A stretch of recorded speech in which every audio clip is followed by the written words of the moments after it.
Welcome back, detectives. Let's dive into another horrible case, the case of Patrick de la Cerda. Patrick de la Cerda was born in June 1992 in Miami, Florida, a city known for its picturesque metropolitan area. His father, Max Deera, was a native of Spain, while his mother, Patricia Ronza, was born and raised in France before moving to the United States in the 1980s, where she met and married Max. Patrick grew up in a warm family environment where he was surrounded by love, care, and mutual respect. He was a kind, intelligent, and sociable person who excelled in school and had a large circle of friends. From a young age, Patrick was very close to his parents, who prioritized his education and well-being, providing him with every opportunity to grow into a capable and responsible individual. Patrick's father was a dedicated and skilled professional in the construction industry. Although the family was not wealthy, they were considered well off by the standards of the big city. After completing high school, Patrick decided to follow in his father's footsteps and pursue a degree in construction. However, during his time at university, his parents made the difficult decision to divorce after nearly 25 years of marriage. The divorce of Patrick's parents was a quiet and peaceful one, with no scandals or disputes over property. After the separation, his mother moved to Deltona, a small town on the east coast of the state, where she eventually remarried. Patrick, on the other hand, chose to stay with his father in Miami, where they worked together in the construction industry and were highly respected. Despite the divorce, the family remained very close, and all members maintained a friendly relationship with one another. The family continued to stay in touch, regularly calling and communicating with each other. They were always willing to lend a helping hand when needed. Patrick often visited his mother in Deltona and shared with her details of his life, including his relationships and romantic interests. With his French and Spanish heritage, Patrick had grown up to be a charming and attractive young man, which helped him win over women at a relatively young age. Patrick grew up in a family that valued strong relationships, so he never sought casual flings. Instead, he dreams of finding lasting love, living peacefully, and building a lifelong family with someone special. He created a profile on a popular dating website at the suggestion of a friend, but he didn't have high hopes of actually meeting his soul mate on the dating website. One June evening in 2017, Patrick half-heartedly scrolled through profiles of women on the site. Then, he came across a photo that caught his attention, a stunning brunette with an unforgettable appearance, big, expressive eyes, and a charming smile. Patrick was immediately smitten and decided to send her a message. She replied, much to his delight, and they easily fell into a comfortable conversation. Jessica Devnani was born in 1988 in Orlando, Florida. After high school, she attended a local university where she studied banking. Following graduation, she landed a job at a bank branch in her hometown. Around that time, she met a handsome young man online. They quickly hit it off, exchanging messages and eventually phone numbers. They had long conversations every day, creating a deep emotional bond and strong trust. As their online friendship grew, they decided to meet in person. Since they lived in different parts of the state, they chose a meet-up spot roughly equidistant from each other. On their first date, Patrick knew he had found the person he had been searching for, and he didn't want to let her go. Jessica felt the same way about him. However, Jessica was slightly taken aback by their age difference. She was 4 years older than Patrick. After their date, on his way home, Patrick called his mother to tell her what happened. They had been in a long-distance relationship for months, which was becoming increasingly difficult. Due to the distance between them, they could only see each other on weekends, and even then, they had to meet at a location convenient for both of them. Usually, they will rent a cozy hotel room in a secluded spot and use the time to enjoy quality time together. However, by Sunday night, they would have to return to their respective homes, as they had work commitments on Monday mornings. In December 2017, Patrick made a significant decision. He relocated to Delton, where his mother lived, in order to be nearer to his girlfriend. He purchased a house in a quiet neighborhood and began making repairs to create a welcoming home for Jessica. Although she couldn't move right away because of work, but they made plans to get together again and have a housewarming party in early spring. They had a special celebration planned on New Year's Eve. To surprise Jessica, Patrick set up a fireworks display in the backyard, getting down on one knee to make his romantic proposal as they gazed up at the festive lights. Patrick got down on one knee, held out a box with a ring, and asked Jessica the most important question of all: would she become his wife? Overjoyed, Jessica happily agreed. Patrick had been looking for an engagement ring for a long time, but in jewelry stores there was no ring beautiful and delicate enough for the occasion.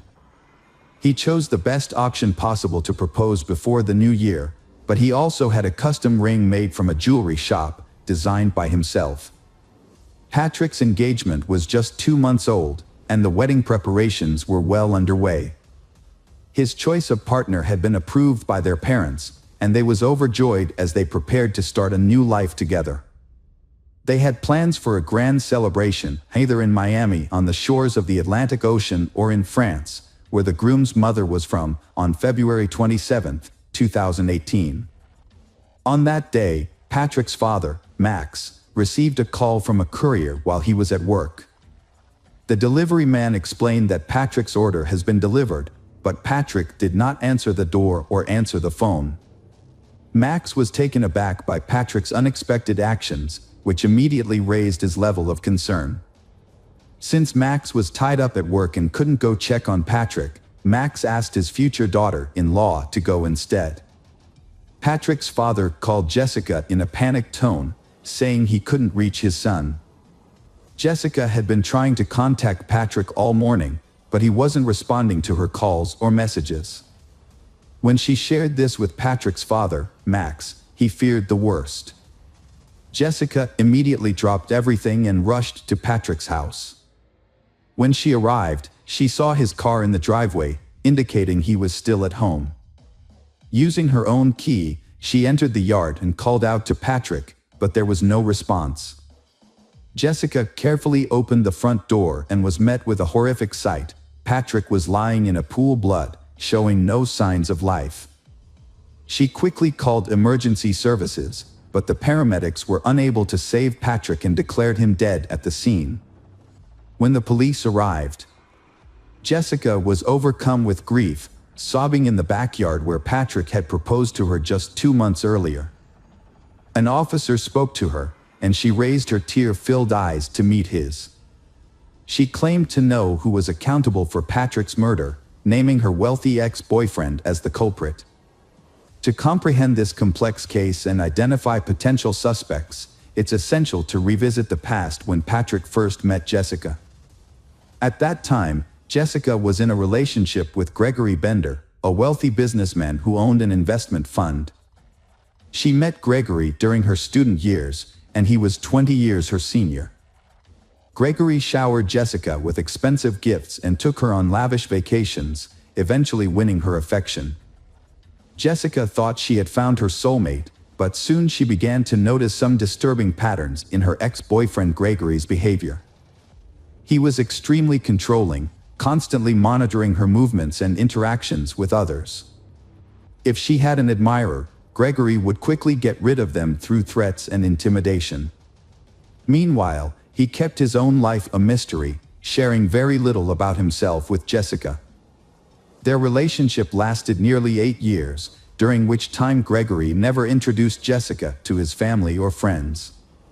They only spent time together or went on vacation when he wanted to, and he rarely invited her to his home. Gregory claimed he was too busy, but Jessica longed for a normal family life and children. However, every time she brought it up, Gregory would say it wasn't the right time. When Jessica tried to end the relationship, Gregory proposed to her with a ring, and she accepted. However, nothing changed. They still lived apart and only saw each other when Gregory wanted to. One day, Gregory was in a car accident and ended up in the hospital. When Jessica rushed to his side, she decided to stop by his house to pick up some things for him. That's when she encountered a woman she had never seen before. Instead of introducing herself, the stranger asked Jessica who she was. Jessica showed her the ring on her hand and that she was the landlord's fiancée. Jessica later found out that Gregory was married to someone else, Deera Sanchez Bender. Devastated, Jessica immediately broke off the relationship. However, Gregory really wanted to keep her, begging for forgiveness and promising to divorce his wife and marry Jessica in the future. Jessica eventually gave in and continued the affair, but as time went on, nothing changed, and Jessica became exhausted. Jessica changed her life and started dating someone new, Patrick, through a dating website. She then ended her relationship with Gregory and informed him that it was over. But Gregory did not give up and started to do worse things. Gregory asked Jessica to reconsider their relationship. He then became aggressive, and he resorted to threatening and harassing her. Realizing that Jessica had moved on, Gregory turned to private investigators to hack into her online accounts and find out who she was talking to. He soon discovered Patrick's identity and contact information. Then, Gregory started sending threatening messages to Patrick. Patrick received threatening messages from Gregory, Jessica's ex-boyfriend, who demanded that Patrick end his relationship with Jessica, referring to her as his fiancée. After receiving the threats, Patrick remained calm because he thought they would not come true. However, Jessica is scared because she knows Gregory's aggressive nature and that he has a large collection of weapons. She suggested breaking up with Patrick to avoid any potential harm, but Patrick refused. They decided to report the incidents to the police, providing evidence of Gregory's stalking and threats. They obtained a restraining order, which prohibited Gregory from approaching or contacting them. Additionally, Gregory was required to surrender his firearms. For a while, the situation seemed to calm down, and they thought they had finally found peace. Nevertheless, Jessica convinced Patrick to install CCTV cameras around and inside their home, fearing that Gregory might violate the restraining order. Let's go back to the events of February 27, 2018. During the initial crime scene inspection, investigators quickly ruled out robbery as a motive. Instead, they believed the murder was personally motivated, given the nature of Patrick's injuries, which suggested a deep-seated hatred. Patrick, 25 years old, had 4 gunshot wounds, 1 in the thigh, 1 in the chest, and 2 in the head. The body also showed signs of a fall from a ladder. The body was found on the floor between the front door and the stairs leading to the second floor. Investigators theorized that the killer likely snuck into the house and waited for the owner, Patrick, on the second floor. When Patrick entered the house and began to climb the stairs, the killer ambushed him, shooting him in the thigh. As Patrick rolled down the stairs, the killer followed, shooting him in the chest and then twice in the head. The murder weapon, a rare pistol, was not recovered, but several shell casings were found at the crime scene. The police found 3 casings at the scene, but a 4th one was missing. This led investigators to suspect that the killer might have taken it as a souvenir. The initial suspect was Patrick's neighbor, a U.S. Army veteran who had a history of conflict with Patrick. The veteran had been involved in combat and had suffered a severe head injury, which led to the development of a mental disorder. The veteran was skilled with firearms and had access to rare guns. In a previous incident, the veteran had mistakenly shot at his neighbor, thinking he was a burglar. After his release, the veteran continued to harass the victim, accusing him of being a spy and threatening to expose him.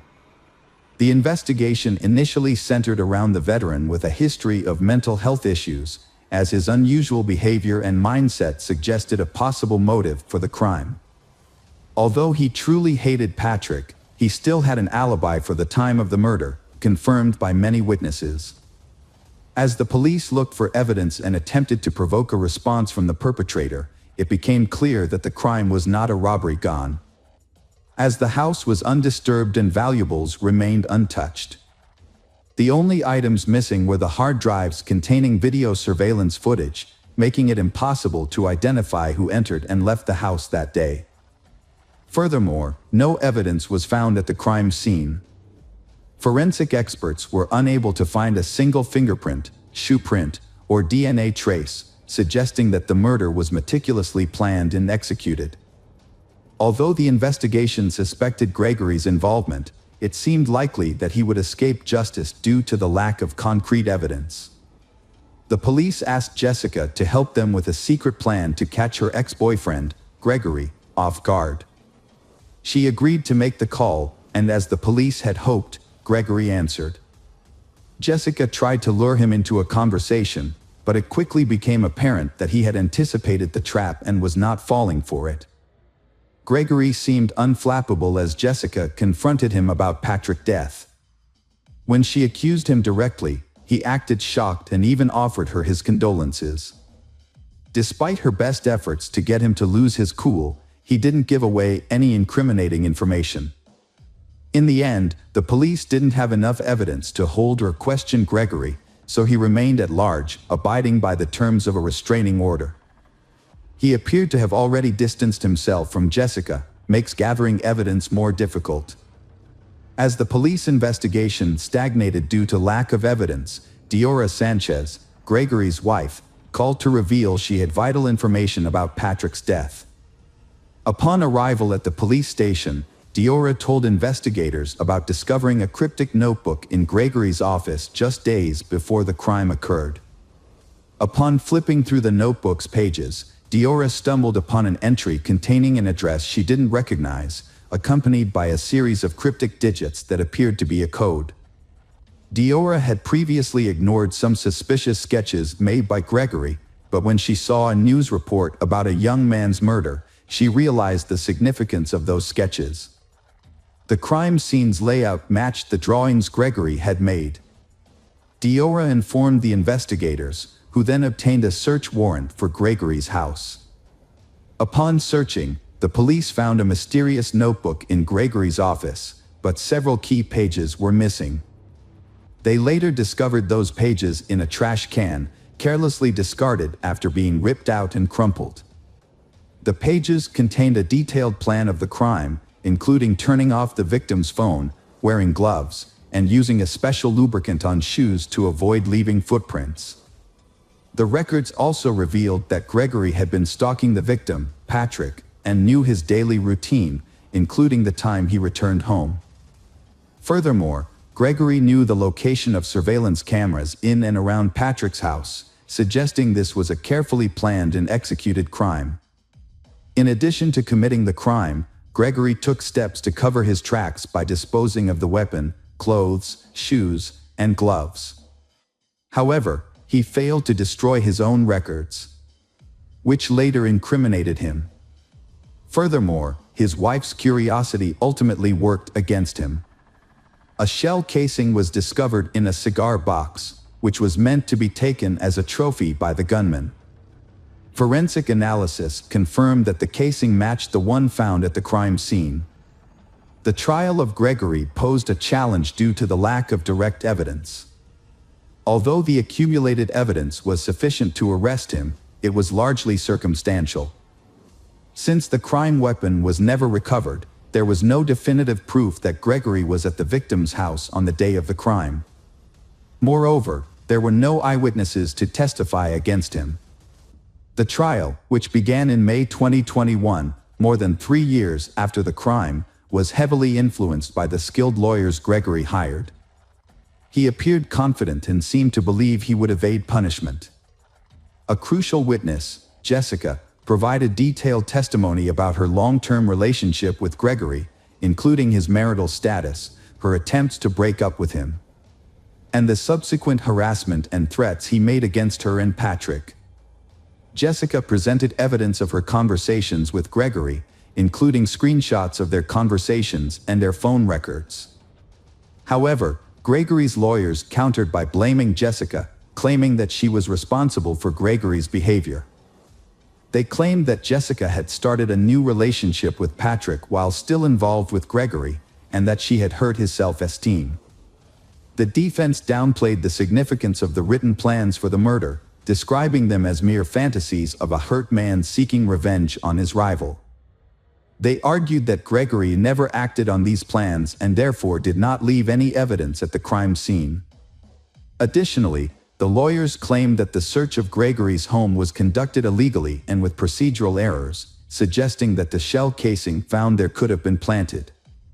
The crime weapon was never found, and Jessica's identification of the gun model was uncertain. She had previously seen a similar gun in her boyfriend's collection, but she wasn't familiar with firearms and could have been mistaken. The defendant's ex-wife, Deera Sanchez, was called to testify. During her testimony, the defendant, Gregory, unexpectedly professed his love for Deera. This declaration seemed to affect Deera, and her testimony became unclear. Deera claimed to have forgotten some details and ultimately stated that she doubted Gregory's capability for murder, given their long history together. Despite the defense's efforts to challenge the search of Gregory's home and the lack of direct evidence, the jury found him guilty of first-degree murder after hours of deliberation. Gregory was given a life sentence with no possibility of parole. As the judge read out the sentence, the defendant fixed Jessica with an intense stare, not blinking once. His glare made her feel nauseous. Jessica sat next to Patrick's mother and suddenly burst into uncontrollable sobs, finding it hard to breathe. Despite multiple attempts by Gregory's lawyers to appeal the verdict, all their efforts were unsuccessful. The case attracted public attention, with many outraged that a wealthy businessman had brutally murdered a working-class man and attempted to escape justice. Patrick's story was widely reported in the press, and Gregory remains in prison to this day. Jessica Deera said she is grateful that justice has been served. And Patrick's memory will always live on in her. She wears the engagement ring he gave her and a special piece of jewelry he had intended to give her but never got the chance. Jessica remains close to Patrick's parents, who have welcomed her into their family as one of their own. Hello friends, welcome to our channel. Today we're going to take a look at another horrible case with you, the case of Banaz Mahmud. Banaz Mahmud was born on December 16, 1985 in Iraq. She comes from an Iraqi Kurdish family with strong religious traditions.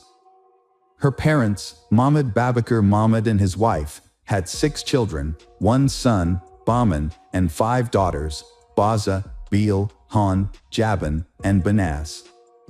They lived in a rural tribal area in Iraqi Kurdistan, adhering to traditional values, especially regarding women's roles. In 1995, when Banaz was 10 years old, her family moved to the UK. However, this change in location did not alter their deeply held religious and traditional views.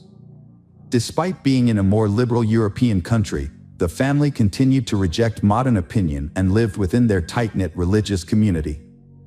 At 17, Banaz was forced into a marriage with a man 10 years her senior, who had recently arrived from Iraq. He did not speak English and lacked basic literacy skills. Banaz having met her future husband only 3 times before the wedding. Banaz, described as a girl with brown eyes, long dark hair, and a kind smile, followed tradition and moved into her new husband's home, despite him being a stranger to her. From the start, Banaz suffered physical and emotional abuse at the hands of her husband.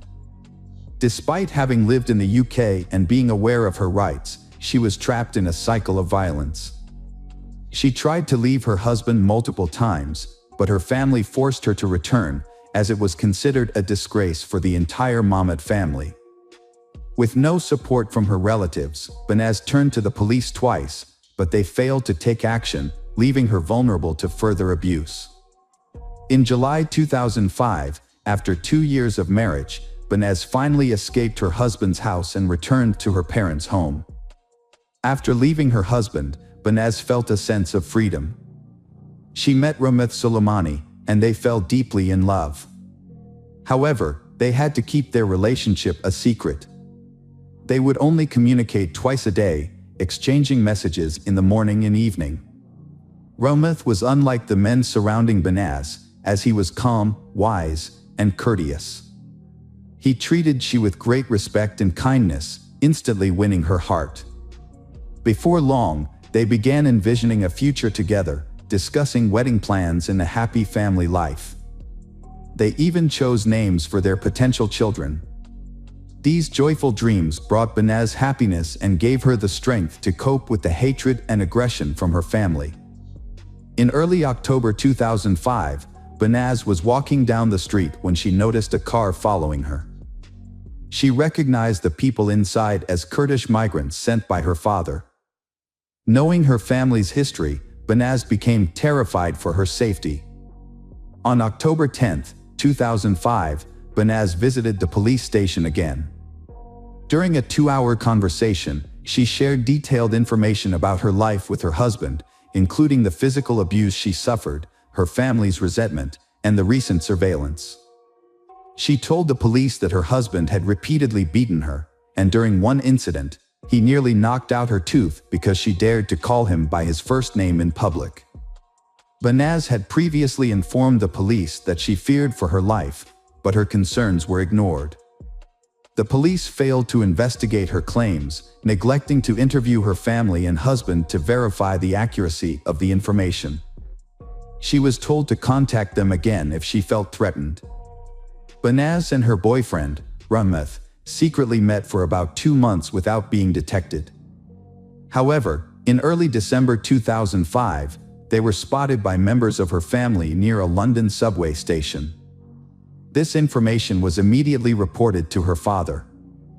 That evening, her male relatives gathered at the family home, where they discussed her actions and deemed them unacceptable. Her uncle, Ari Mahmoud, declared that Banaz should be killed to restore the family's honor. Banaz overheard this conversation. Following this, Banaz went to the police again and explained that she had been under surveillance for months. She also told them that her family intended to kill her. She provided a list of 5 family members who were involved in the plot, but the police did not take her seriously. A serious mistake was made, which led to Banaz's disappearance. To uncover her fate, investigators must untangle a complicated network of lies, violence, and disregard for the truth. 2 weeks later, Banaz's father deceives her into visiting a relative's house, promising to discuss her divorce. Upon arrival, he forces her to drink brandy and leaves her alone in a room with the TV on.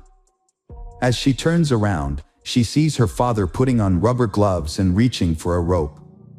Realizing her life is in danger, Banaz rushes to the front door, but it's locked. To escape, she breaks a window, cutting her hands on the shards. Banaz manages to reach a nearby cafe, where she collapses. Paramedics arrive and take her to the hospital, where the police are called. When Banaz regains consciousness, she contacts Ronza and asks him to come. After being discharged from the hospital, Banaz moves in with Ronza Soleimani. They celebrate the start of 2006 together and are happy. However, by mid-January, the Mahmoud family begins to pressure Banaz to return home, supposedly to mend their relationship and discuss her marriage to Ronza. Banaz trusted her parents and agreed to return to her father's house, believing her mother would protect her if her father became violent. To be safe, Banaz went to the police station again and gave a full statement, including the names of people she thought might harm her. Despite her fears, she returned to her family home. On January 22, 2006, Ronza was attacked by 3 men in the street who tried to force him into a car. He managed to fight back and reported the incident to the police. 2 days later, Ronza and Banaz were due to give a statement at the police station, but Banaz failed to appear. Ronza attempted to reach Banaz Mahmoud, but lost contact with her after she vanished upon returning to her family's residence. Ronza, who had been in constant touch with Banaz, grew increasingly worried and filed a missing persons report with the police. After numerous appeals, the police finally took action. The disappearance of Banaz Mahmoud sparked an investigation led by the Homicide and Serious Crime Directorate, with Chief Inspector Caroline Good at the helm. Initially, it was suspected that Banaz was being held captive in a house within the community. To locate her, Inspector Good organized an extensive search linked to the Mahmoud family. Banaz's father, uncle, and ex-husband were brought in for questioning as suspects. The police also began searching for 3 other men listed by Banaz in December 2005, Omar Hussein, Muhammad Ali, and Mohammed Hama, all of whom were her cousins. However, when the police searched the neighborhood and tried to question her family members, and the family refused to cooperate with the investigation into her disappearance. Police found no photos of Banaz at her family's home, and her family's complete lack of concern shocked officers. Caroline Good then focused on 30 individuals, all of whom were arrested and questioned. During the investigation, over 20 vehicles and 300 cell phones were seized from those involved. Every person questioned attempted to hinder the investigation, providing conflicting accounts of Banaz's whereabouts. Some claimed to have seen her after she went missing, while others, including her mother, refused to cooperate with the police. Some even suggested she was in hiding. Realizing that no one would cooperate voluntarily, Caroline Good obtained permission to bug the cells of those arrested. At that point, Banaz's father, her uncle, and Mohammed Hama remained in police custody. 2 other men under investigation had managed to escape to Iraq. The detectives were horrified when they received the initial wiretap results. Not only did the 3 arrested men show no remorse, but they also took pleasure in recounting the details of Banaz's death. Their conversations revealed that on January 23, the Mahmoud family intentionally left their home, allowing Omar Hussein and Hama to enter. Once inside, they attacked Banaz, subjecting her to a 2-hour ordeal of beatings and violence. As the torture came to an end, Hama wrapped a cord around Banaz's neck and strangled her. When recalling the final moments of Banaz's life, Hama couldn't contain his laughter. However, it was Mohammed Hama's admission of being present when Rameth was threatened that became the turning point in the case. While Hama was being held in a cell awaiting trial, his phone conversations were secretly recorded. Caroline Good listened to these recordings with growing horror as the suspect proudly described the gruesome details of the murder. In the recordings, Hama provided a detailed account of what they did to Banaz. Despite being terrified and vomiting, Banaz remained silent. Hama then wrapped the rope around her neck 3 times, pulling it so tight that it dug into her skin. As he continued to speak with excitement, he placed his feet on her back and pulled and tugged on the rope. Banaz clung to life until her last breath. It took the perpetrators over 30 minutes to kill Banaz. The brutality of the crime was too much for Caroline Good and the detectives, and they couldn't hold back their tears. Banaz's cousin, Dana Amin, 30, was present in the house and helped the perpetrator put Banaz's body in a suitcase.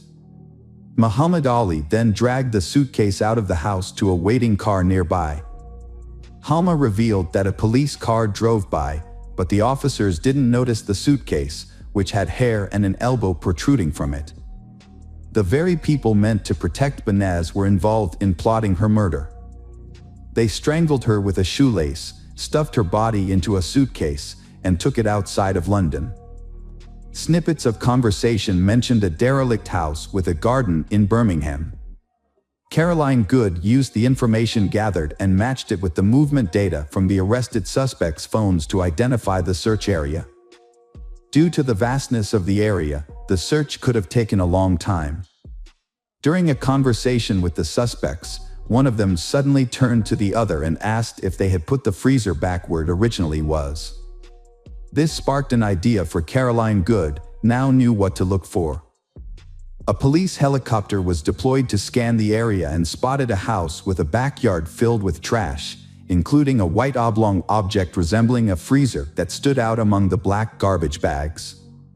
Upon closer inspection of the suspicious house, the officers' suspicions were confirmed.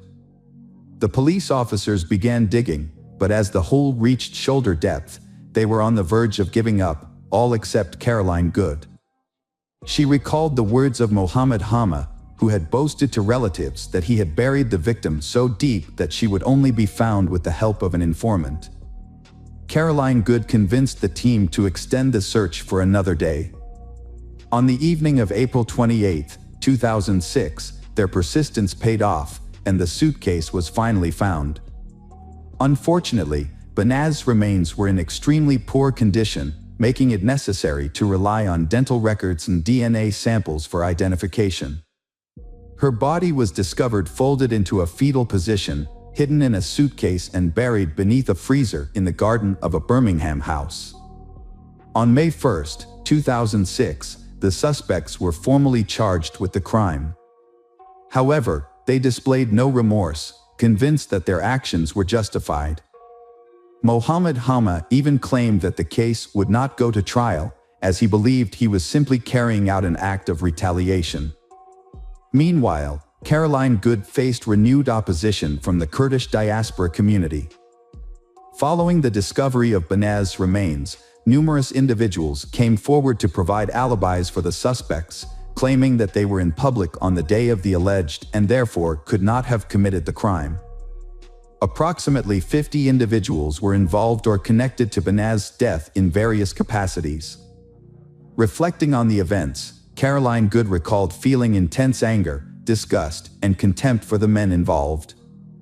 She noted that 50 men had participated in the murder of one woman, and they took pride in their actions, which they saw as a demonstration of their masculinity.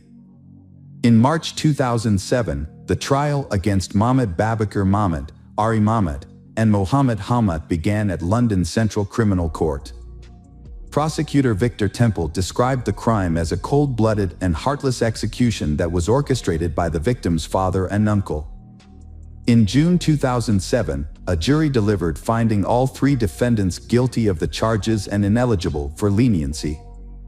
The sentences handed down were severe. The father received a life sentence with a minimum of 20 years, the uncle was given life with a 23-year minimum, and cousin Mohammed Hama also received a life sentence with a minimum term of 17 years. Judge Brian Barker was scathing in his delivery of the verdict, stating, "He decided that your so-called family honor needed to be restored, which meant she had to die and her memory erased. This is a heinous and heartless crime. What kind of honor is it when a father prioritizes his social status over the life of his own child?" A mere 4 months after the trio's conviction, London police were informed that Muhammad Ali had been arrested in Iraq for a crime committed against a young boy. Muhammad Ali had taken his own life. Omar Hussein, the last of the 5 perpetrators, had been hiding in rural Iraq, attempting to avoid public detection. However, in December 2009, he was shot in the leg during an altercation with one of his brothers and required medical attention. Upon arriving at the hospital, police were notified and subsequently arrested him. Initially, Omar Hussein denied being in London in 2005, thereby claiming innocence in Banaz's death. But UK Social Security records revealed that he had been receiving refugee benefits during that time, contradicting his statement. The court ultimately sentenced him to life imprisonment with a minimum term of 21 years. Dana Amin was given an 8 years prison sentence for his role in disposing of Banaz Mahmoud's body and hindering the investigation. A recorded interview with Banaz at a police station implicated her family in the crime.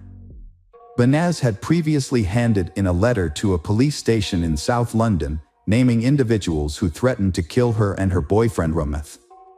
The individuals named in the letter were from Banaz's family and the wider Iraqi Kurdish community. They were angry about her decision to divorce her husband, who treated her poorly.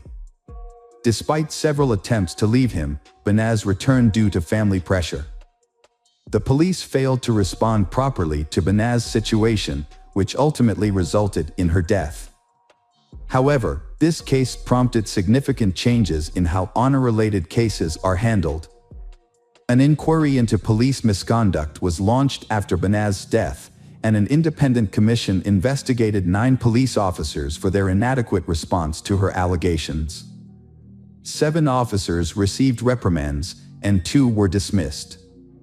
It is essential to recognize the tireless efforts of Caroline Good and her team, who successfully located Banaz's body, secured the conviction of her father and uncle, and brought the escaped perpetrators back from Iraq. Banaz was laid to rest at the Merton and Sutton Joint Cemetery in Morden. A memorial service was held in her honor on June 26, 2007, at the MN Auditorium, followed by the installation of a granite memorial headstone at her gravesite. The memorial was attended by a small group of people, including Rahmat Soleimani, Caroline Good, and Banaz's 2 sisters. Notably, Banaz's family did not attend either service. Rahmat Soleimani, who had been living in the UK under witness protection, was profoundly affected by Banaz's death. He penned a heartfelt letter expressing his love and grief, describing Banaz as the love of his life and his entire world.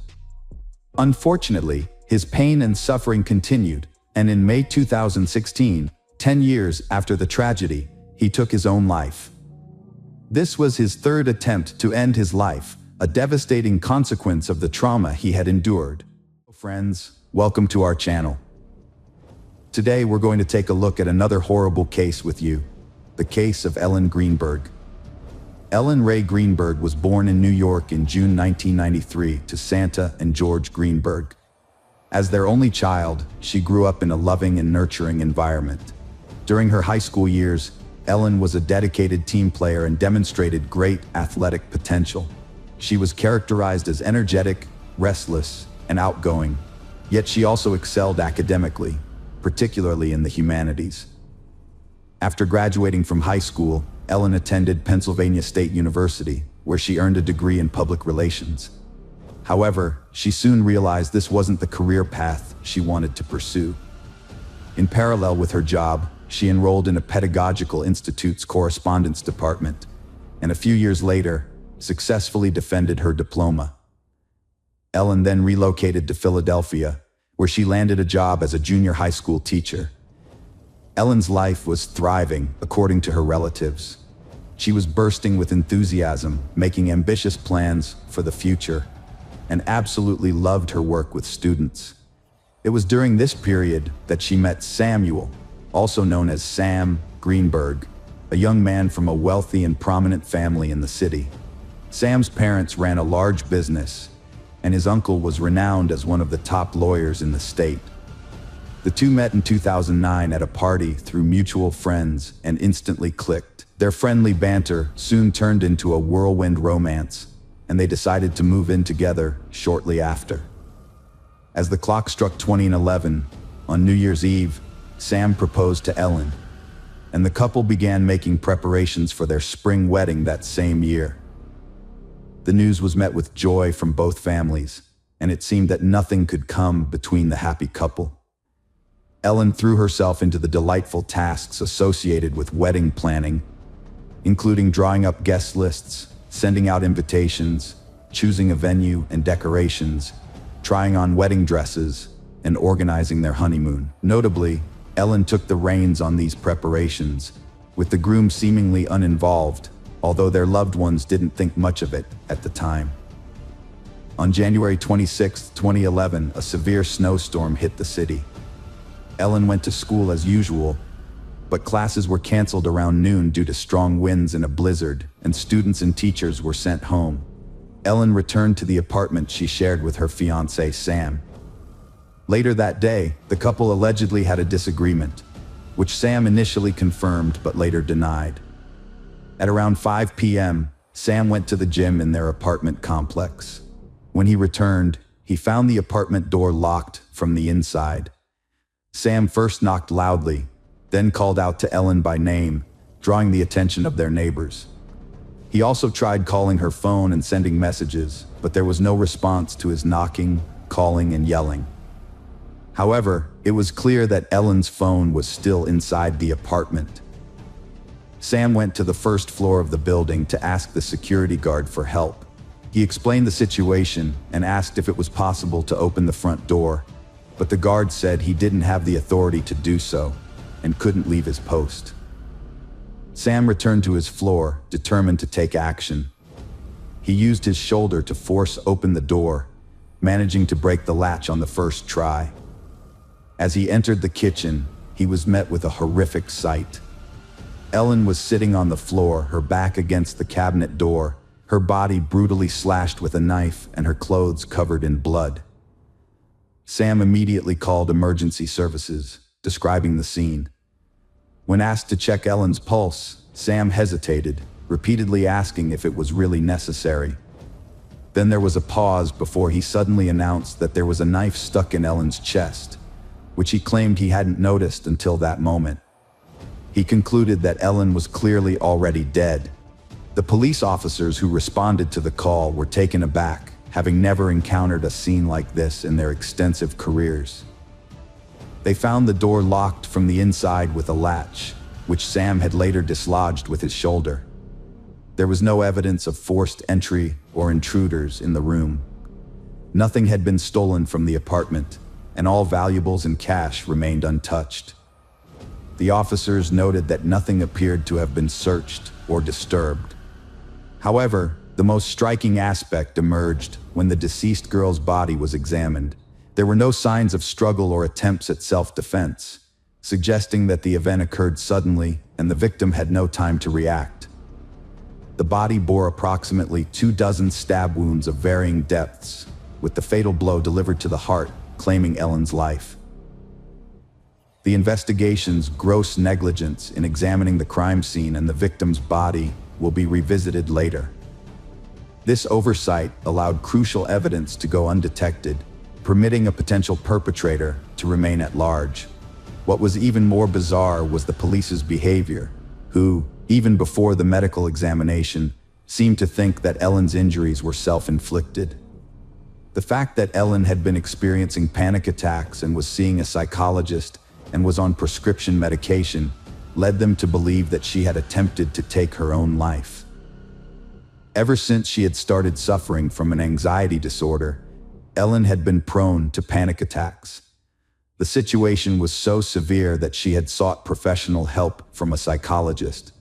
She tried not to burden her family with her concerns, and they, in turn, had attributed the changes in her behavior to pre-wedding stress and excitement. The psychologist who worked with Ellen had prescribed her 2 medications to help manage her anxiety, which she took regularly. As the psychologist would later report, neither of these medications, whether taken separately or together, could have had any adverse effect on Ellen's mental state, leading her to contemplate death. The specialist also noted that, despite her anxiety, Ellen had never had such dark thoughts. Ellen's friends and colleagues observed a change in her behavior after she moved in with Sam. She became anxious, restless, and hesitant to make decisions without consulting him. Whenever faced with a situation, Ellen would say she needed to discuss it with Sam and couldn't give an answer without his input. Ellen's parents also noticed these changes, but whenever their daughter tried to open up about her emotional struggles, she would insist that Sam was not the cause. Interestingly, 3 weeks before the tragedy, Ellen told her mother that she wanted to quit school, drop everything, and move back to her parents' house. Her mother was taken aback but reassured Ellen that she was always welcome to return home, no questions asked. However, Ellen never mentioned it again. Later, it was suggested that after the couple moved in together, Sam became violent towards his fiancée, and she lived in fear, too afraid to confide in anyone about the abuse. Although the psychologist Ellen saw did not confirm or deny this, they observed that Ellen struggled to put her feelings into words and describe what was troubling her. It seemed as though she wanted to reveal something significant, but her fear held her back. The case was plagued by inconsistencies and unanswered questions from the start. What's striking is that nobody made a serious effort to investigate these anomalies. The investigation was remarkably sloppy, with the crime scene and body examination poorly handled and expert analysis lacking. Many crucial details, facts, and evidence were disregarded and lost forever. making it impossible to reconstruct the events of the incident accurately. There were no signs of self-defense injuries on the victim's hands, suggesting that she did not try to fight back. Her body, however, showed multiple bruises. According to her fiancé, these were likely caused by her participation in team sports. Ellen's parents disputed this, stating that their daughter had not had time for sports or gym activities recently due to her busy work schedule and active wedding preparations. No suicide note was found, and Ellen's body showed signs of a brutal attack. Yet, investigators quickly suggested that she might have taken her own life. The presence of food spices and a cutting board on the kitchen table led them to theorize that Ellen had started preparing dinner, only to suddenly decide to end her life by cutting herself with a knife. However, the autopsy revealed that Ellen's body had nearly 24 stab wounds of varying depths, with 10 of them inflicted from behind. Given the severity of some of these wounds, medical experts questioned how she could have continued to move and inflict such injuries on herself, eventually stabbing herself in the heart. This raised serious doubts about the initial suicide ruling. Despite these contradictions, the investigation stuck to its original version, refusing to open a criminal case. The main reason cited was the lack of evidence of an intruder in the apartment and the absence of any signs of self-defense. Some concerns were raised about the possibility of forced entry into the apartment due to the unusual latch on the inner part of the door. This latch could be closed from the outside, but not fully. If the latch had been fully closed from the inside, it would have been impossible to break it open with a single shoulder blow without damaging the doorway. However, based on the nature of the damage, it appeared that the latch was only partially closed, which would have been possible from outside the door. Sam testified that he sought help from a security guard, who accompanied him upstairs and witnessed him kicking down a door. However, the guard disputed this, stating that he never left his post. Despite this discrepancy, the investigation did not pursue the matter, deeming it irrelevant. The investigation reviewed footage from a single surveillance camera leading to the gym, which showed Sam walking towards the gym and then returning. Although it is possible that Sam exited through another passage and returned to the gym during the intervening time, his alibi was not investigated, and potential witnesses who could confirm or deny his presence at the gym were not interviewed. Sam didn't call the police until an hour after he discovered the door was locked, and his fiancée didn't respond to his knocking and shouting. When he finally made the call, the officer who took it noticed that Sam was acting strangely, despite his frantic screams and wails. The specialist was suspicious of Sam's behavior, thinking it was an act, because although he was calm enough to answer questions, his voice wasn't shaking when asked to start administering first aid. At first, Sam questioned the need to do so, then calmed down, and finally mentioned a knife stuck in his girlfriend's chest, which he claimed not to have noticed earlier. It's worth noting that before calling the police, Sam called his parents and his lawyer uncle, who arrived at the apartment before the police and went with Sam to the station to make a statement. The next day, Sam and his uncle went back to the sealed-off apartment to collect some personal belongings, taking all of Ellen's electronic devices, 2 laptops, a phone, and a tablet. A few days after the investigation began, detectives unexpectedly decided to examine the devices in question, only to discover that the search history contained queries related to suicide. When police officers arrived at the scene, they conducted a brief investigation and hastily concluded that Ellen had committed suicide. Even when new evidence came to light, they refused to reconsider their initial ruling. The sequence of events surrounding Ellen's wounds couldn't be determined, but it was clear that the fatal blow was to the heart. The medical examiner who performed the autopsy found this unusual and decided to conduct a further investigation. He sent a sample of Ellen's spine to a specialist to determine if her spinal cord was damaged. If it was, Ellen would have been paralyzed and unable to inflict the fatal wound herself. However, the specialist suddenly changed his mind, abandoned the investigation, and claimed that the spinal cord was intact. Despite this, the report was never attached to the case files. The authorities also overlooked the fact that, despite the extensive wounds on Ellen's body, there was very little blood at the scene, suggesting that someone may have cleaned it up. No one bothered to search for potential signs of blood being washed away. The luminol that could have been used to detect blood traces was ignored. Additionally, the trash cans in the apartment were not examined, which meant that any potential evidence they may have held was lost forever. The Greenberg family broke the devastating news to Ellen's parents about their daughter's death, as they were the first to arrive at the scene. Although Ellen's family lived several hundred miles away, they rushed to the location as soon as possible. Santa and George were in shock, refusing to accept that their daughter would take her own life. However, they were left with unanswered questions about the events of that night, and received only a vague conclusion with no criminal investigation. Frustrated, the Greenbergs' family decided to launch their own inquiry with the help of independent experts. A private detective, intrigued by the case, offered his services for free. After reviewing the evidence, the detective concluded that Ellen's body had been moved after her death, evident from a dried blood trickle from her nose to her ear and smeared stains on the floor resembling drag marks. Furthermore, a guard recalled that Sam, who had sought help, was wearing boots, not a tracksuit as he had claimed. Despite the presentation of new evidence and witness testimony, the parents of the deceased were once again refused a criminal case or further investigation.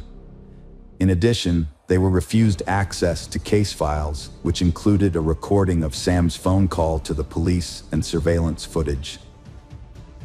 Years later, a young officer joined the county's homicide unit as an assistant prosecutor. Having heard about the unsolved and unusual case while studying at the university, he decided to conduct a further investigation. During his inquiry, he discovered that the injury to the back of Ellen's head suggested she may have been attacked from behind, and that there was no evidence of a spinal cord injury, contradicting the official conclusion. After re-examining the preserved spine fragment, an independent specialist concluded that the spinal cord had suffered damage in multiple areas, making it impossible for Ellen to have caused further harm to herself. Despite this, the police declined to initiate criminal proceedings. In 2018, the coroner officially ruled that all 20 wounds were self-inflicted, but Ellen's grieving parents filed a new lawsuit in 2019, alleging that the coroner and experts had not done their jobs properly. Although the lawsuit was heard and settled, the trials did not begin due to the pandemic. Ellen's family, friends, and colleagues are convinced that she could not have taken her own life, citing her aversion to the sight of blood and low pain threshold. The parents created a social media page to share official documents, new information, and alternative theories. In the summer of 2022, the case was dismissed once again, but the Greenbergs managed to transfer it to the district attorney's office, where a new prosecutor took over and reopened the investigation, 11 years after the tragic events. However, to this day, the investigation remains unfinished. After the tragedy, Samuel made an effort to stay in contact with his estranged father-in-law and mother-in-law for the first year. However, he did not participate in the investigations they initiated. He refused to cooperate with the police and showed no interest in the case. He openly accepted the official account that his fiancée had inflicted the fatal injuries on herself. Samuel soon found comfort with another woman and married her just a year later. He and his new wife moved to a different state and ended all ties with the Greenberg family. Today, Samuel and his wife are raising 2 children together, and he tries to forget about his deceased ex-fiancée. Hello friends, welcome to our channel. Today we're going to take a look at another horrible case with you, the case of the Buchanan family. Molly met Adam Buchanan, a divorced father of 1, when she applied for an office manager position at his company. At the time, Adam was raising his son Nolan from a previous marriage on his own. Molly, a cheerful and sociable blonde, immediately caught the attention of the company owner, and the interest was mutual. They started a romance, which turned into a serious relationship, and Molly eventually moved in with Adam. Molly, who dreamed of a loving and friendly family, made an effort to build a strong bond with her stepson Nolan. Soon, she became pregnant, and they had a son named Gavin. Those who knew the Buchanans described them as a close-knit family of four. Adam, who owned a construction company, earned a comfortable living, and the family even purchased a vacation property in El Dorado County, California, a small cabin on 19 acres in Greenwood. The cabin was rustic with no electricity, water, sewer, or gas. But Adam, being in the construction business, actively worked on remodeling it, and the family frequently visited the cabin. On September 13, 2015, at 10 a.m., the Garden Valley Fire Department responded to a wildfire in Greenwood Township, western El Dorado County, on Highway 193 between Coloma and Georgetown. Upon arrival, they found that the fire had destroyed 10 acres of the property, and the cabin had burned to the ground, with charred remains in the ashes. The fire department personnel left the scene untouched. At 11 a.m., firefighters alerted the El Dorado County Sheriff's Office to the fire scene, unsure of what they were dealing with. Initially, they suspected a pet might be trapped inside the house. However, upon arriving, the coroner faced a challenging situation. The house was still smoldering, making it impossible to inspect the interior. They had to wait for the flames to die down and the temperature to decrease. Once the coroner could examine the house, they detected the pungent smell of burnt flesh and soon discovered a human skull and charred torso. It became apparent that the tragedy had claimed a life. The officer called for backup, and additional officers from the sheriff's office arrived to conduct a meticulous investigation of the scene. The evidence led to an obvious conclusion: the isolated cabin, located in a remote area, was not the primary residence of its owners, but rather a vacation retreat. A Dodge truck and trailer were found on the adjacent property, and running the license plates could identify the owner. It was possible that the owner was the wildfire victim. It was quickly discovered that the vehicle and trailer belonged to Buchanan Construction, a company owned by Adam Buchanan.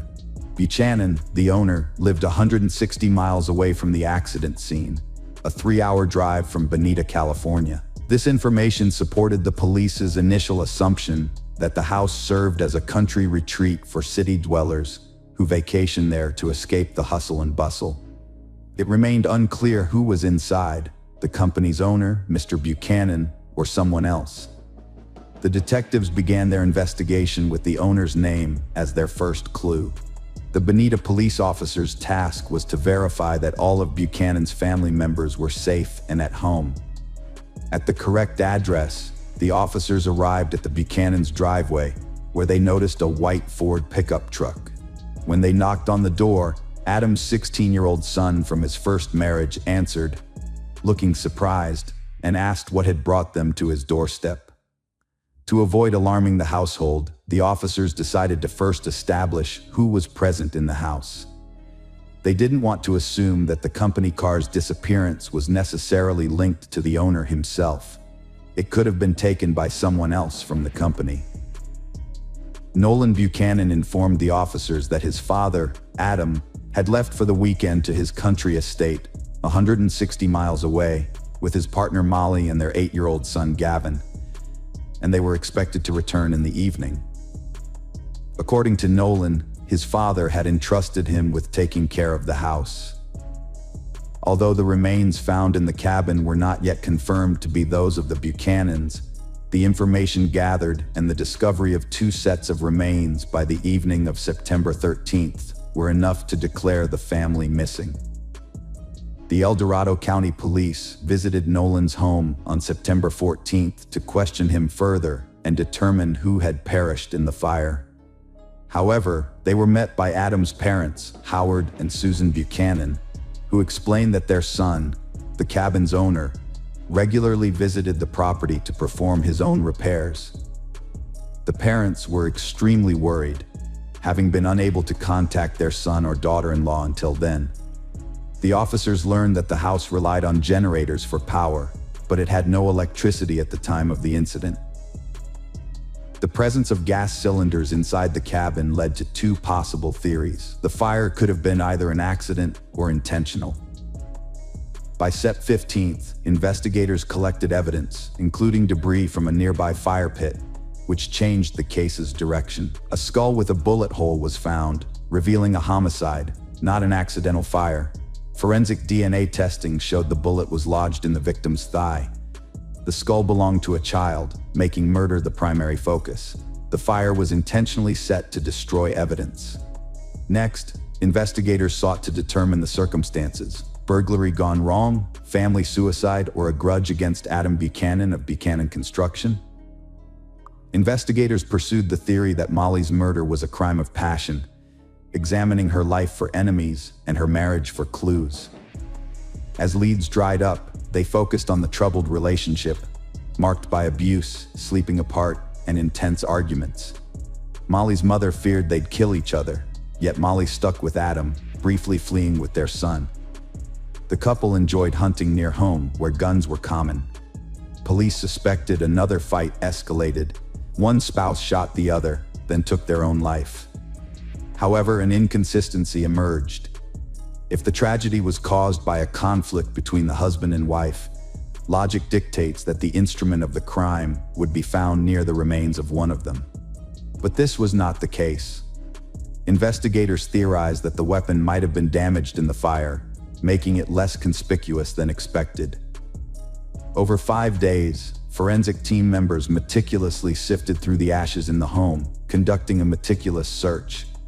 Despite their thoroughness, they did not find the expected result. No weapons were discovered in the house. By this time, the forensic examination results were in. The examination confirmed that the DNA of the bodies matched Adam Buchanan, Molly McAfee, and their 8-year-old son. All 3 victims had suffered gunshot wounds prior to the fire, and the angle of the bullet wounds ruled out the possibility of suicide. The lack of firearms suggested that a 4th person, unknown until then, was present in the house, shot the Buchanans, and the investigation had to start anew. Police had no option but to turn to 16-year-old Nolan, the son of the deceased. Nolan informed the officers that his family had driven away in an old Dodge truck. According to Nolan, his father chose to use the company vehicle instead of his personal Ford, which was parked in the driveway, because the truck and trailer were already loaded with rocks to decorate the area around his country cabin. This was the truck that police found near the burned structure. When questioned about why he didn't accompany his relatives on vacation, Nolan reiterated that he had to stay behind to take care of the house and garden while his father and stepmother were away. Nolan also mentioned that there was a neighbor growing illegal marijuana on the edge of the Buchanan property, which had led to frequent arguments between his father and the neighbor, with his father demanding that the neighbor stop planting it and threatening to report the issue to the police. When discussing the family business, Nolan revealed the company's financial struggles, including downsizing and a significant reduction in employees from what his father had mentioned. The business debts were accumulating rapidly. The investigation now had valuable information and a suspect, specifically a neighbor, given the common link between violent crime and illegal drug cultivation in that area. The detectives believed the threat of reporting to the police could have led to the murder of Buchanan and his family. However, the issue was that they didn't know which neighbor they should focus on. After the family's murder, the financial crisis engulfing their business had to be addressed. On September 18th, the police visited Adam's company and questioned the employees. As Nolan had warned, the company was in dire straits, teetering on the brink of bankruptcy, with debts exceeding $30,000. As a result, some employees lost their jobs. Interestingly, some of the fired employees were bitterly unhappy with their dismissal and could potentially be suspects in the crime. During a community cleanup, Students found a purse with Molly McAfee and Adam Buchanan's IDs and a .22 caliber rifle hidden nearby. This led detectives to a new theory. The killer used the rifle and took their documents to cover tracks. The discovery was crucial because it suggested that the killer had gone to great lengths to reach Greenwood, murder the family, and then return to Bonita to get rid of the evidence.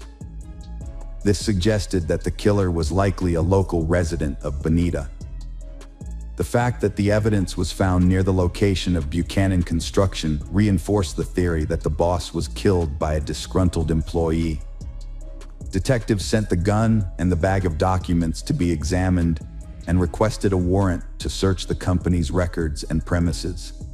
Here, during the search, they discovered a video surveillance camera installed on the firm's premises, which was directed not at the company's territory, but at the center of the parking lot. Since it was known that the family had gone out of town on Friday, the investigators reviewed Friday's footage and were surprised to find that Adam had attached a trailer filled with rocks to a white Ford F-150, not a Dodge truck as Nolan had initially told them. This discovery revealed that Adam had deliberately misled the investigation. If the white Ford had towed the rock trailer to the cabin, then someone must have driven it back and parked it in the driveway of the Buchanan family home.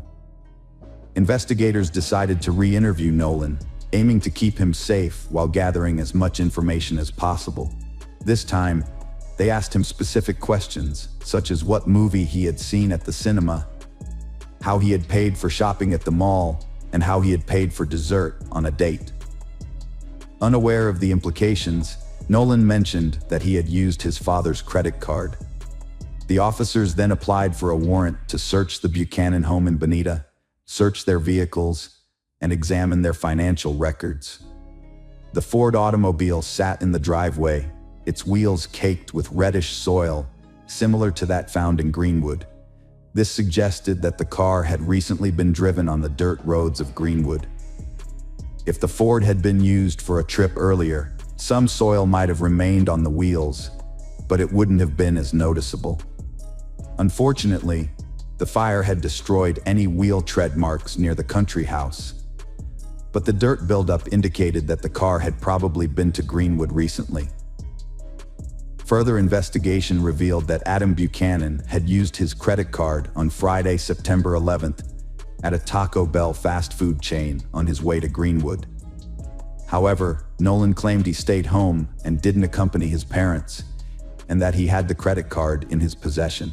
Detectives reviewed the security cameras at the diner and saw what they expected: a white Ford, not a truck.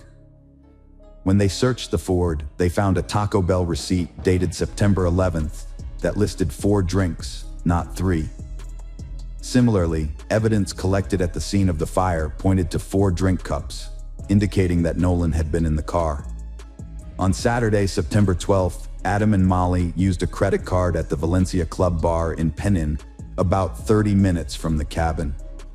This was a familiar spot for the couple, as they would often stop by after working on the cabin.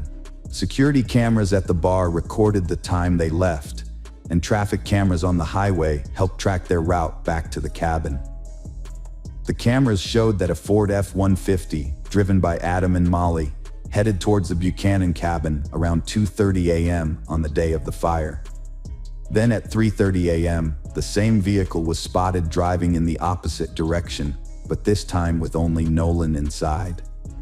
Later that morning, on Sunday, September 13th, Adam's credit card was used to make purchases at 3 different businesses in Bonita: Starbucks, McDonald's, and a gas station. The bank confirmed that Adam only had 1 credit card, which contradict Nolan's previous statements. By the time the forensic results were back, Nolan's fingerprints were found on the gun, leading to his arrest in the middle of a high school class. Nolan Buchanan maintained he was not guilty of the charges against him, and instead, he spun a tale claiming his father had shot the family, then pointed a rifle at him. Nolan said he took the weapon away in self-defense, accidentally shooting his father in the process. Nolan attributed his subsequent actions, including setting the house on fire, to a state of panic and extreme fear. Throughout the trial, the defense emphasized Adam's history of abuse towards Nolan and other family members. However, the medical examiner questioned the verdict due to the inconsistent angle of the bullet wound on Gavin's skull, suggesting it was fired at nearly a 90-degree angle. Nolan countered that he and his brother's beds were adjacent, and they were both awakened by the noise and screaming. He claimed to have seen someone enter the bedroom and shoot Gavin, then pointed the rifle at him. According to Nolan, he pushed the attacker away, which would have resulted in a shot fired at around a 45 degrees angle, contradicting the forensic evidence. The prosecution's theory is that Nolan killed his brother when they were alone in the house, while their parents were out at a bar.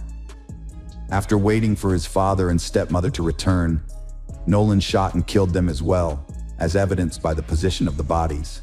The sequence of events suggests that Adam was killed first, followed by Molly. Next, Nolan took the rifle, his parents' papers, doused the bodies with gasoline, and set the house on fire. He then went home, met up with his girlfriend, and spent the day with her, thereby establishing an alibi for himself. On July 13, 2018, a jury delivered a guilty verdict on 3 counts of first-degree murder against Nolan. As a result, he was sentenced to 150 years in prison, with the possibility of parole after 25 years. In announcing the sentence, Judge Kingsbury acknowledged the verbal and physical abuse Nolan had suffered, as well as the testimony that he killed his brother to spare him from further suffering at their father's hands. However, she also highlighted the premeditation of the crime, the subsequent arson, the creation of alibis, and Nolan's plans to take over the family business, which he had shared with relatives. The judge referenced Nolan's failure to comply with rules and erratic behavior, as reported by staff at the South Lake Tahoe Juvenile Treatment Center, where he was sent following his arrest. The judge informed Nolan that he, like anyone, has the opportunity to reform, and that if he exhibits good behavior, he may be eligible for parole in 25 years.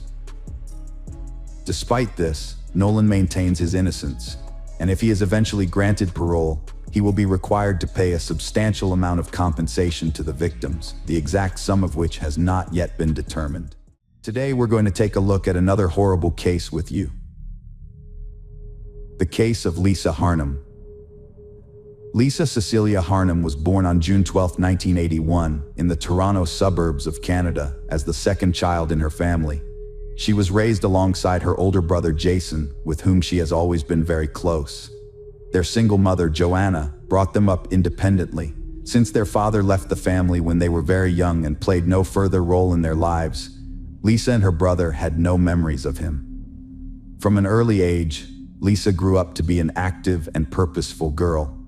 She participated in sports with her brother, attended martial arts classes, and enjoyed playing soccer and volleyball. However, her true passion was ballet, which she practiced at the dance studio for several hours daily.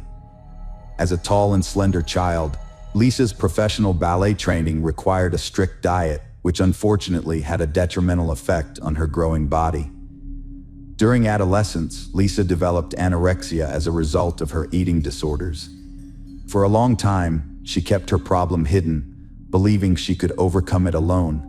However, when her weight dropped to critically low levels, her mother intervened and had Lisa hospitalized for several months to recover and gain weight. After graduating, she pursued dancing classes and decided to enter the beauty industry. Alongside her university studies, she worked as a perfumer at a large cosmetics chain store, and in her free time, studied makeup and hairdressing techniques.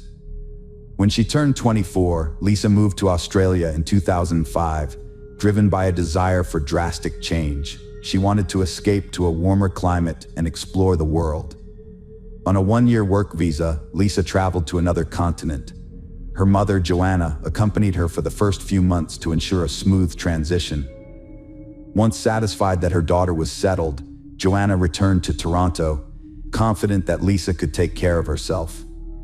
Lisa settled in Sydney, renting a cozy apartment, and soon landed a job at a small local cosmetology company. Once her visa expired, she made the decision to make Australia her permanent home.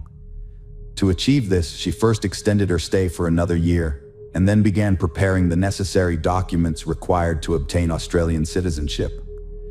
Lisa faced challenges in her personal life, partly due to her preference for older men, possibly stemming from her absent father figure. In 2006, she started a romance with a coworker nearly twice her age at Sydney Cosmetics. They moved in together, and her family approved. They traveled extensively, but eventually broke up a year after their engagement, with the age difference likely a factor. In 2010, Lisa graduated from the Sydney College of Stylists and landed a job as a hairdresser at a popular beauty salon, where she swiftly earned the respect of her colleagues and the trust of her clients. Around the same time, she started dating a new boyfriend, but their romance was short-lived after Lisa discovered he was married. Refusing to get involved in destroying someone else's family, she ended the relationship promptly. Before that, at a party, her boyfriend had introduced her to his friend, Simon Gitney, a businessman. This chance encounter would ultimately prove disastrous for Lisa. Born in December 1973 in Maryland, Simon Gitney came from a large, religious family of Lebanese immigrants. Raised alongside 5 siblings in a strict, obedient household, Simon struggled to control his emotions and anger from a young age. He was possessive, intolerant of rejection, and prone to violent outbursts, which eventually led to serious legal troubles. At 18, Simon Gitney was first incarcerated for harassing his ex-girlfriend at her workplace. The store owner intervened, but Simon returned with friends, assaulted the owner, and was subsequently arrested. Due to good behavior, he only served a few months before being released on bail. 3 years later, Simon was arrested again, this time for theft. He resisted arrest, engaged in a violent struggle, and bit off a policeman's earlobe. Although he faced a severe prison sentence, the pastor of the Lebanese Christian church, which his family belonged to, intervened on his behalf. As a result, Simon served only a year and a half in prison. In 2000, Simon was arrested for drugs. He served 2 years of a 4-year sentence. After his release, Simon transformed his life. He co-founded a luxury shoe business, invested in real estate and a premium car, and hid his criminal past from others. Simon and Lisa exchanged numbers at a party and started chatting. When Lisa complained about her living situation, Simon offered her a free room in his apartment while she looked for a new place. Despite her mom's concerns, Lisa moved in, thinking Simon might be gay due to his appearance and piercings. They lived separately for months, but grew closer over time, and a romance blossomed. Simon, 37, and Lisa, 28, were a couple. To Lisa, Simon seemed like a charming prince from a fairy tale. He was outgoing, cheerful, and lavished his love with gifts and surprises. They went everywhere together, including the elite sports club, which Simon had been attending for years. Lisa thought she had found her soulmate and would live happily ever after with him. She couldn't stop talking about him to her mom, brother, and friends, unaware that their fairy tale was about to come to an end. Simon's behavior changed 6 months in, but Lisa didn't notice. He distanced her from friends and family, erased her boundaries, and tried to control her views and tastes. He convinced her to quit her job at a beauty salon where she was happy by throwing a scene and forcing her resignation. A month and a half after that, the couple relocated to a luxurious 15th floor apartment in an elite residential complex. Unbeknownst to Lisa, the apartment was heavily equipped with hidden surveillance cameras. Simon gifted Lisa an expensive smartphone and laptop, pre-installed with spyware that enabled him to monitor her messages, emails, and calls, as well as track her every move. He also gained access to her social media accounts, giving him the power to delete friends, posts, and photos at will. Katani's control over Lisa's life intensified daily, but he cleverly made it seem as though Lisa was voluntarily complying with his demands. He had invaded every aspect of her life, eliminating any semblance of privacy. Katani dictated Lisa's appearance, forbidding her from wearing makeup, claiming it made her look tacky, and instead bought her dull gray and black clothing, discarding her old outfits as too revealing. He restricted her movements, only allowing her to leave the apartment accompanied by him and solely visiting places of his choice. He even banned her from going to the gym, instead purchasing expensive exercise machines, citing that she could now work out from home. Lisa's social media friend lists were shrinking daily, and Ghani finally convinced her to delete her accounts. With no friends left in real life, all her contacts and calls were closely monitored by Simon, who only allowed her to communicate with her mother and brother. During her last visit home in December 2010, Lisa decided to fly to Canada to spend Christmas with her family. Simon had planned to accompany her, but his urgent business matters prevented him from doing so. Despite initial reservations, he eventually agreed to let her travel alone, provided she adhered to his strict rules and conditions. When Lisa arrived, Jason and Joanna were astonished by the drastic changes they saw in her. She was a shadow of her former bright and cheerful self, now devoid of makeup, with her luxurious hair hidden under a headdress and dressed in unflattering all-black attire. However, it was the internal changes that were truly alarming. Lisa would flinch at every phone ring, instantly grabbing the receiver, as per Simon's instruction to answer calls immediately, regardless of the time or her activities. During her stay at her mother's house, Lisa refused to see friends and rarely ventured out. Joanna was shocked by her daughter Lisa's behavior and decided to talk to her. Lisa broke down, revealing that Simon controls her life, tracking her every move and restricting her freedom. He doesn't let her work, see friends, or pursue hobbies. Joanna was horrified, urging Lisa to stay in Canada, but Lisa insisted she loved Simon and believed he'd eventually calm down. Despite her family's pleas to stay, Lisa decided to move back to Australia to be with Simon, disregarding their warnings that the relationship was unhealthy. She reassured her mother that everything would be fine, saying Simon loved her and wouldn't harm her. However, after her return, the situation deteriorated significantly. Simon restricted her from leaving the apartment, and when they went out together, he demanded that she keep her eyes fixed on her feet, avoiding eye contact with other men. Moreover, he started calling her Cecilia, her second name, as he believed it was more respectable. In the spring of 2011, Lisa started complaining about pain in her leg, an old injury from her youth when she took ballet classes. Instead of taking her to the hospital, Ghani hired a female physical therapist to give Lisa massages 3 times a week at their home. The therapist soon became Lisa's closest friend and confidant, and Lisa openly shared her concerns about her difficult situation with her. On June 12th, Simon organized a birthday party for Lisa at the most expensive restaurant in Sydney, but the guest list only included his relatives and close friends. Lisa wasn't allowed to invite anyone she wanted, making it an isolating celebration. At the end of the evening, Simon proposed to Lisa by putting a ring on her finger. She accepted, but her tears were not of happiness. Instead, they were tears of desperation and hopelessness, noticeable to everyone present. Back home, Lisa called her mother and tearfully shared the news of her engagement. However, her mother, Joanna, was not pleased with the announcement. She tried to convince Lisa to end the relationship and return to Canada as soon as possible. Lisa asked her mother to avoid discussing this over the phone, as she had already realized that her fiancé, Simon, was eavesdropping on their conversations. Lisa attempted to focus on the upcoming wedding and started making plans. When she tried to discuss the details with Simon, he curtly dismissed her, informing her that he would select the venue, choose her dress, and create the guest list. Lisa felt utterly powerless, having no say in the matter. During a subsequent physiotherapy session, Lisa confessed that she couldn't continue like this, but felt trapped because Simon refused to let her go. The physiotherapist and Lisa devised a plan. At each session, Lisa would secretly pass some of her belongings to the therapist for safekeeping, all while ensuring Simon remained unaware of her actions. On July 28th, Simon rushed out of the house, leaving his laptop behind, which was unusual for him since he always carried it with him. Lisa seized the opportunity to investigate, and her worst suspicions were confirmed.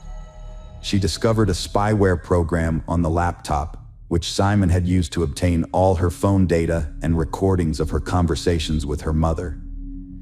Even more disturbingly, she found surveillance footage from the security cameras installed in every room of their apartment. On the same day, Lisa used her physical therapist's phone to call her mother and begged her to take the next available flight to come and rescue her from the apartment.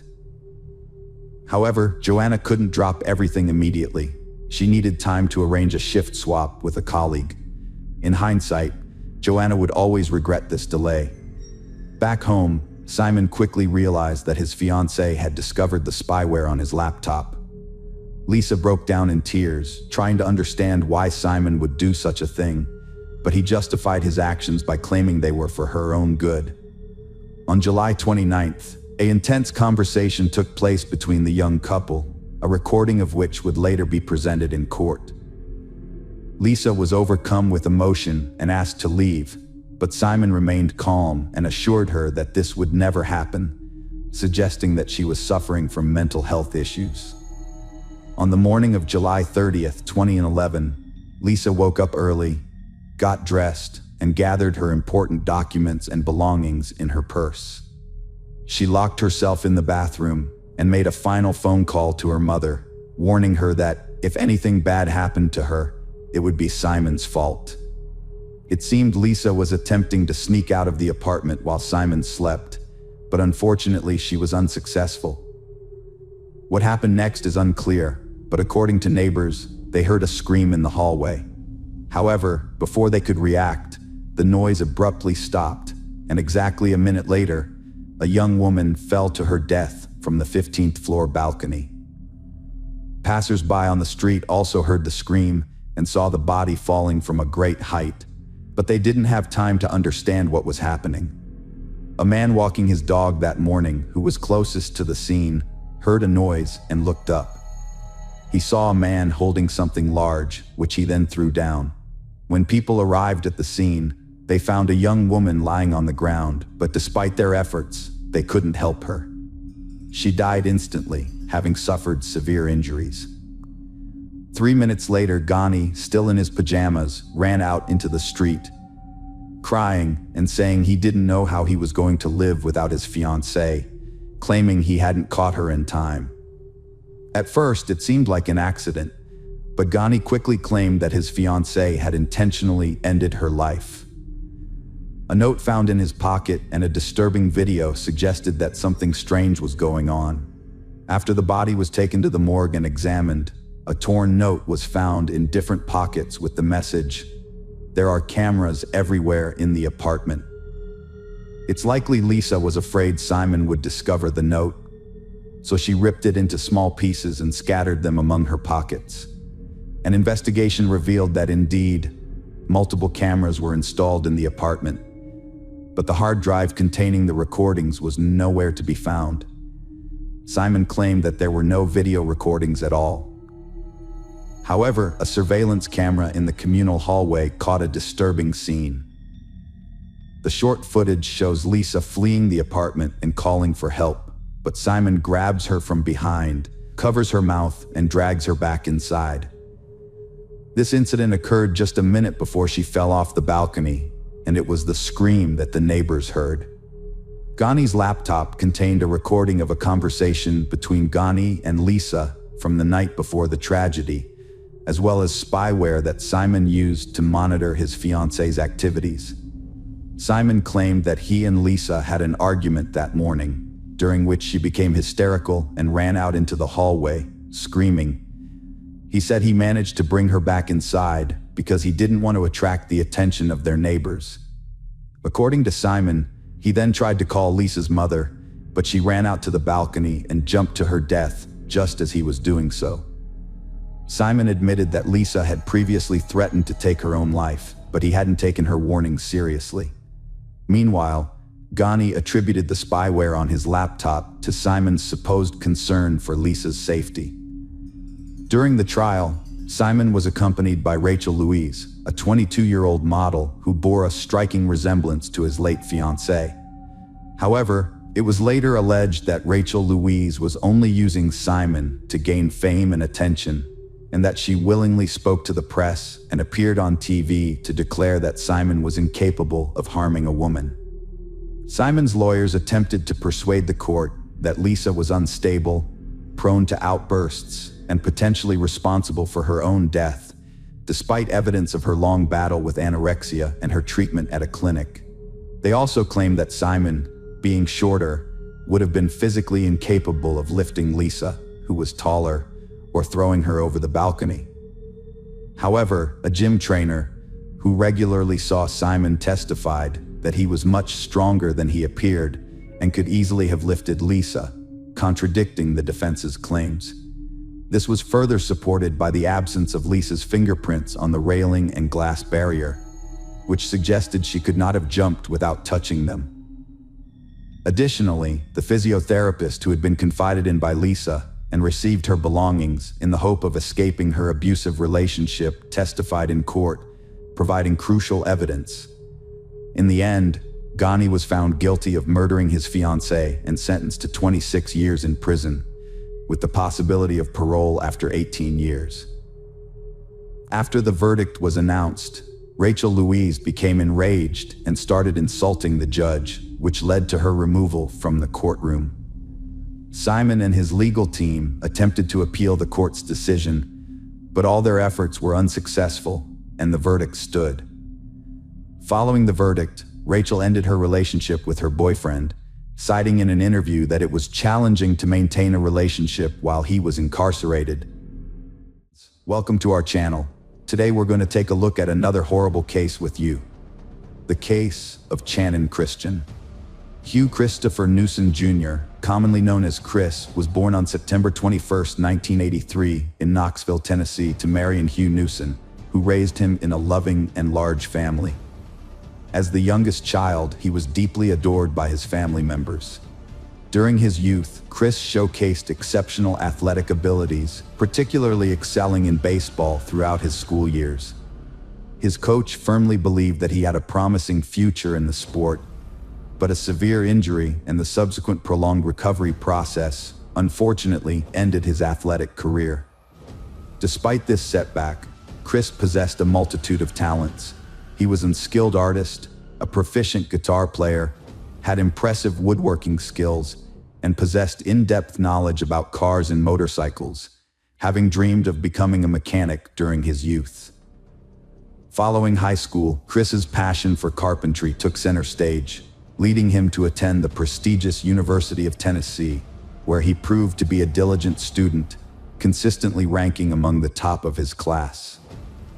Channon Christian was born on April 29, 1985, in Nacogdoches, Texas, to Deena and Gary Christian, the younger of their two children. She grew up with her older brother Chase, with whom she had a close and loving relationship.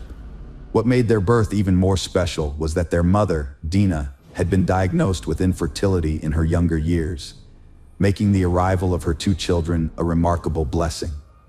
In 1997, the Christian family relocated to Knoxville, Tennessee, where the children attended local schools and their parents started a thriving family business.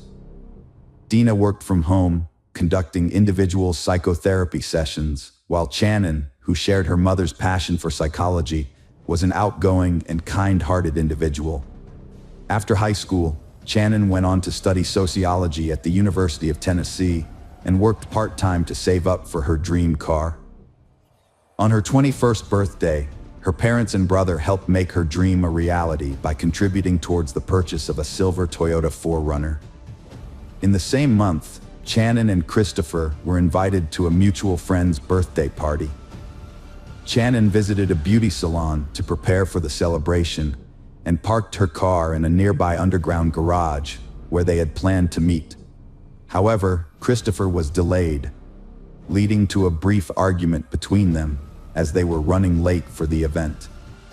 As they failed to show up at the party, their friends became increasingly worried, knowing that it was unlike them to miss an event without notification. Attempts to reach them on their phones were unsuccessful. Shannon's friend called her mom repeatedly, getting no response. The next morning, Deena noticed Shannon hadn't come home. At first, she thought Shannon might have stayed at Chris's after the party or gone to work from there. But when she saw missed calls from an unknown number, her concern grew. The caller said Shannon and Chris never showed up to the party and weren't answering their phones. Deena feared the worst, and Chris's parents were equally worried, thinking he was at Shannon's. Shannon's parents grew anxious when they found out she, like Chris, had missed work. They contacted police, but the officer was unhelpful, suggesting the couple just wanted alone time. The parents took matters into their own hands, launching a search effort with friends, contacting acquaintances, visiting hospitals, and spreading the word on social media. Despite their efforts, no useful leads emerged. Shannon was last seen at a beauty salon on Saturday, chatting about an upcoming party. It wasn't until Monday, January 8th, that the police officially launched their investigation into the disappearance of Channing Christian and Christopher Newson. By then, thanks to the tireless efforts of their parents and friends, the entire city was aware of the missing couple. The previous day, rumors had begun circulating about a disturbing discovery near the railroad tracks, although no concrete details were available. A railroad worker, while inspecting the tracks in his designated area, discovered badly damaged human remains on the embankment beside the tracks. The body was in a gruesome state, with multiple injuries, and had been drenched in a flammable liquid in an attempt to set it on fire. Upon responding to the scene, the police cordoned off the area and conducted a meticulous examination, but were unable to find any significant clues or leads.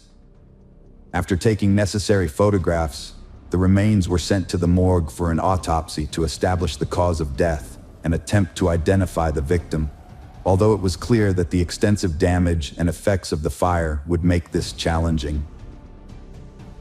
Forensic experts determined that the body belonged to a young man who had suffered a brutal and prolonged death. The victim had sustained multiple injuries while still alive, indicating a severe and lengthy assault. Almost all of his teeth had been knocked out or damaged by blows, and he had been shot 3 times, twice in the back and a final fatal shot to the head. Furthermore, traces of seminal fluid from at least 3 different men were found in his body, along with distinctive tears suggesting repeated violent assaults. When police reviewed recent reports of missing young men, they found that Christopher Newson matched the description in terms of age, height, and build. The officers then contacted his parents and asked for DNA samples to confirm the identity, while strongly advising them against viewing the body at the morgue due to its badly burned and unrecognizable state. Unfortunately, the DNA analysis subsequently confirmed that the body was indeed that of the missing student, Christopher Newson. The search for Channing continued, despite the distressing news about Christopher. Channing Christian's parents were still holding on to the hope that their daughter was alive, possibly being held captive somewhere. The last known location of her mobile phone was in one of Knoxville's more troubled neighborhoods on the day the couple disappeared, which suggested that they might have been taken there against their will. This led the parents to believe that Channing might still be being held in that area. In a secluded alley of this neighborhood, Shannon's Toyota 4Runner was discovered abandoned and in a terrible state. The SUV was dirty, scratched, and had broken headlights and deflated tires. Additionally, all of Shannon's personal belongings were missing, and the car was littered with cigarette butts.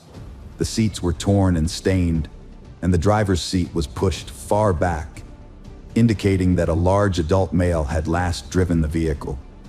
A crumpled envelope with the address 2316 Chipman Street was found on the floor between the seats, likely dropped by the perpetrator. A local witness reported seeing 4 African-American males driving the SUV that Saturday evening, which stood out in that area. The fingerprints on the envelope led the police to Lamas Davidson, a man with prior convictions for serious offenses. His residence, located in an industrial area near a wasteland, had no witnesses. When no one responded to the police's knock and offered to surrender, they forced entry, hoping to find Channon alive inside.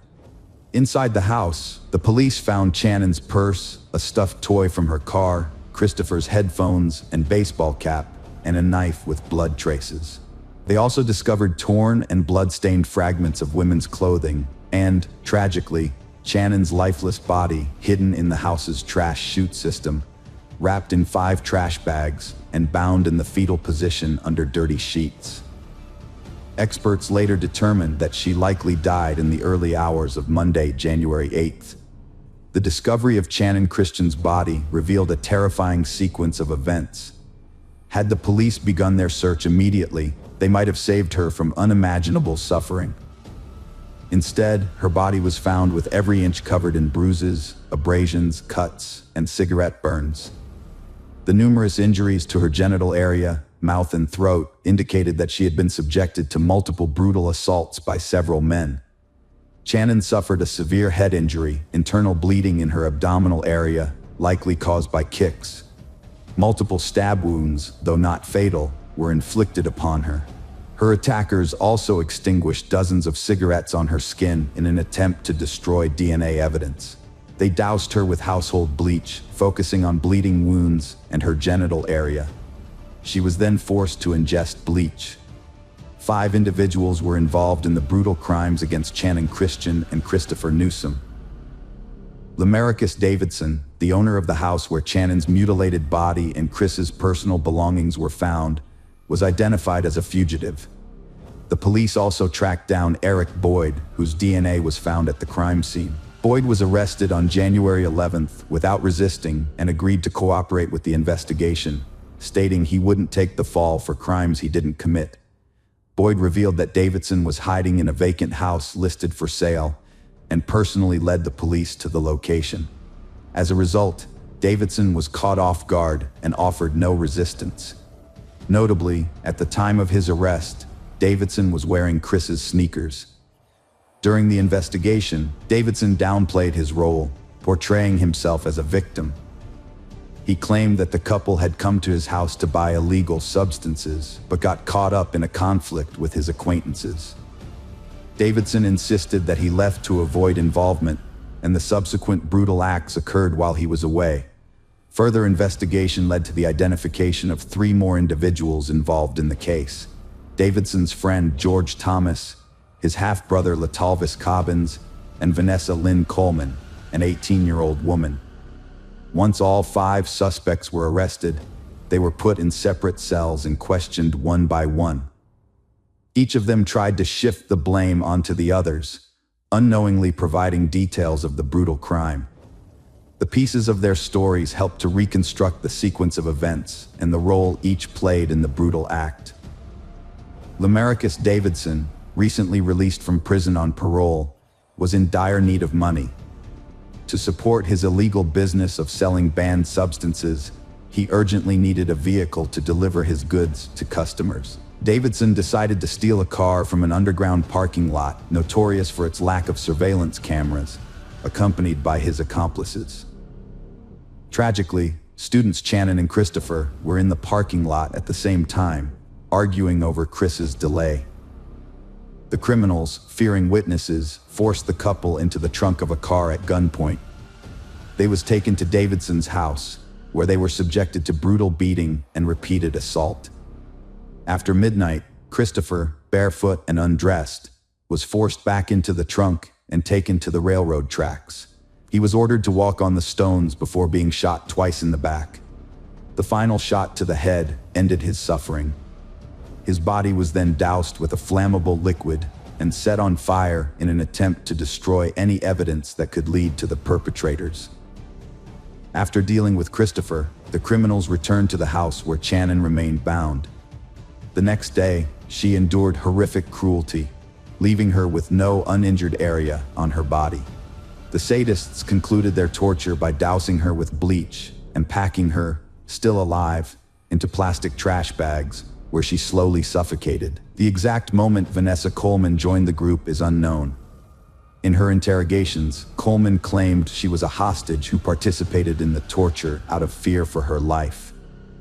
However, Boyd said Coleman was Davidson's girlfriend and willingly took part in the events, even taking Channon's jewelry and mobile phone. Moreover, a diary found at Coleman's home described the horrors at her boyfriend's house, which she called an exciting adventure. During the trials, it was established that Lamarcus Davidson, born in 1981, led the criminal group and instigated the brutal acts against the victims. Although Davidson tried to shift the blame, claiming the couple had come to buy drugs and engaged in consensual rough sex that got out of control, the evidence proved otherwise.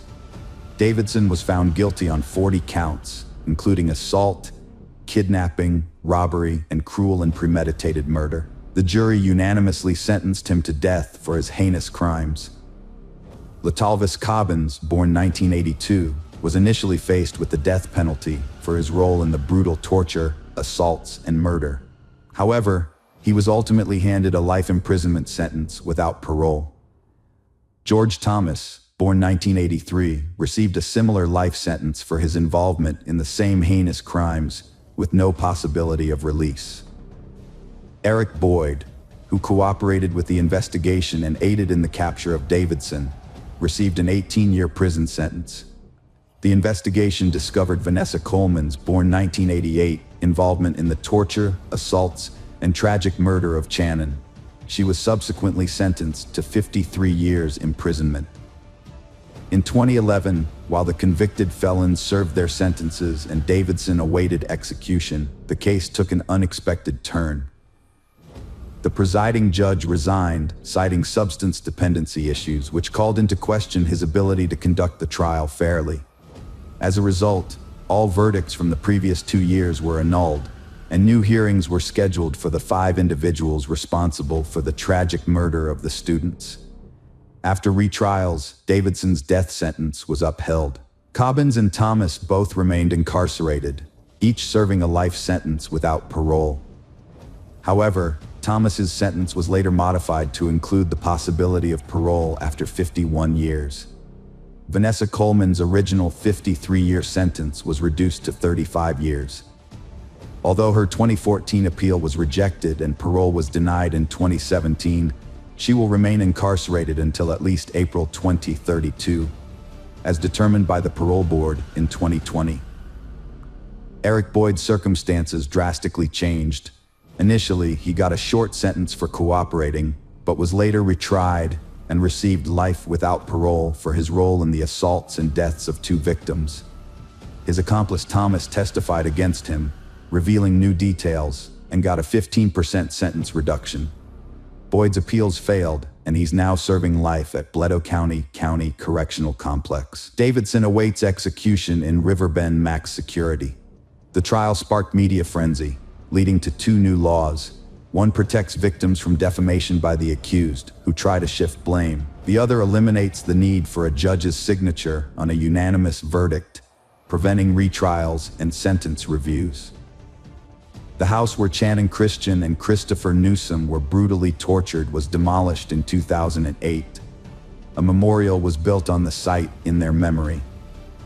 A charity foundation and golf tournament were established in Christian's name to support violence victims. A foundation in Newsom's name hosts annual baseball tournaments and awards a scholarship in his memory. Initial media reports of the case were inaccurate, sparking public outcry. Some believed racial bias played a role, given the victims were white and perpetrators African American. However, experts and the police chief found no evidence to support this claim, nor that the case would have received more attention if the races were reversed. Hello friends, welcome to our channel.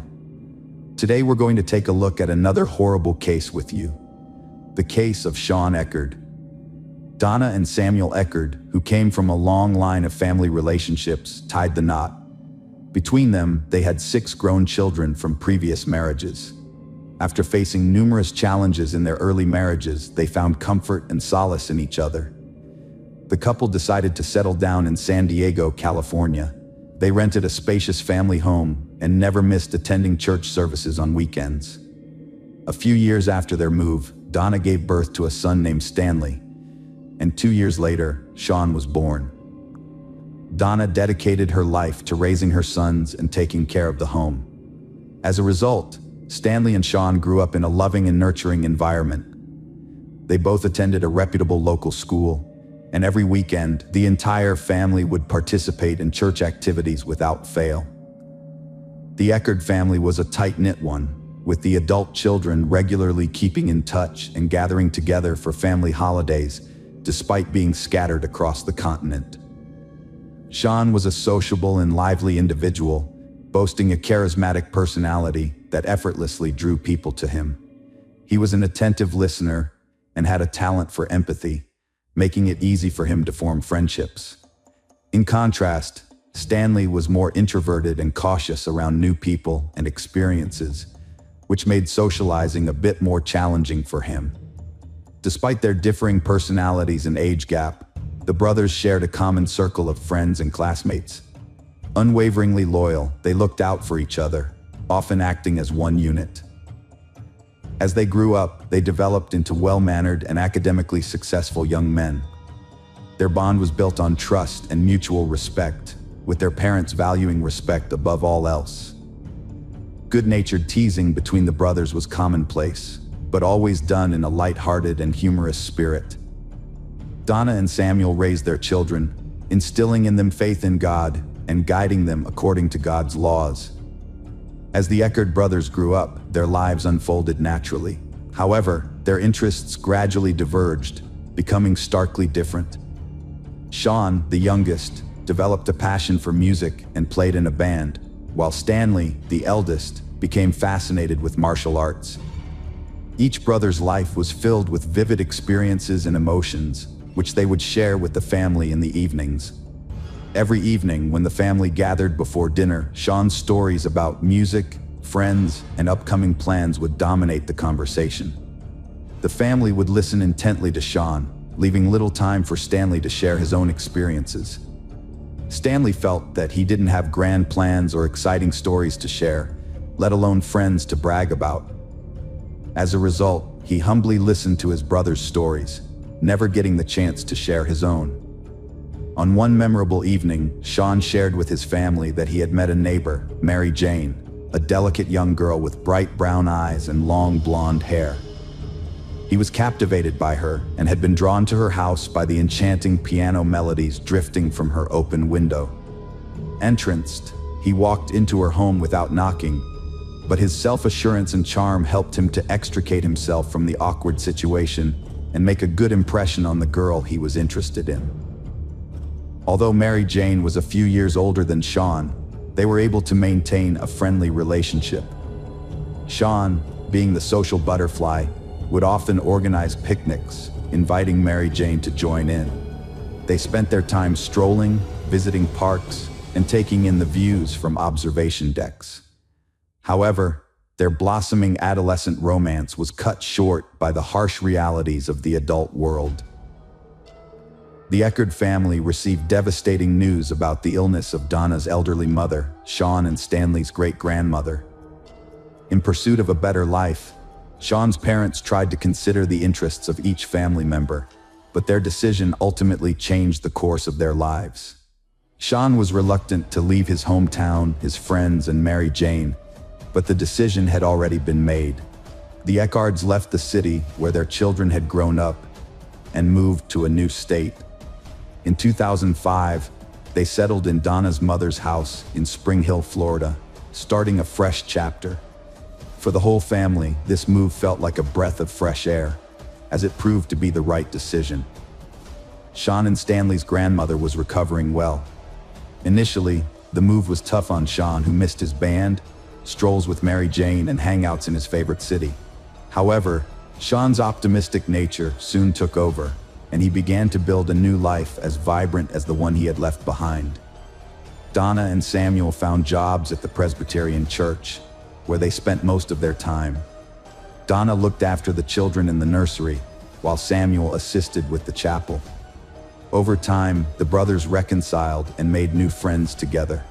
At their new school, they revived their old life.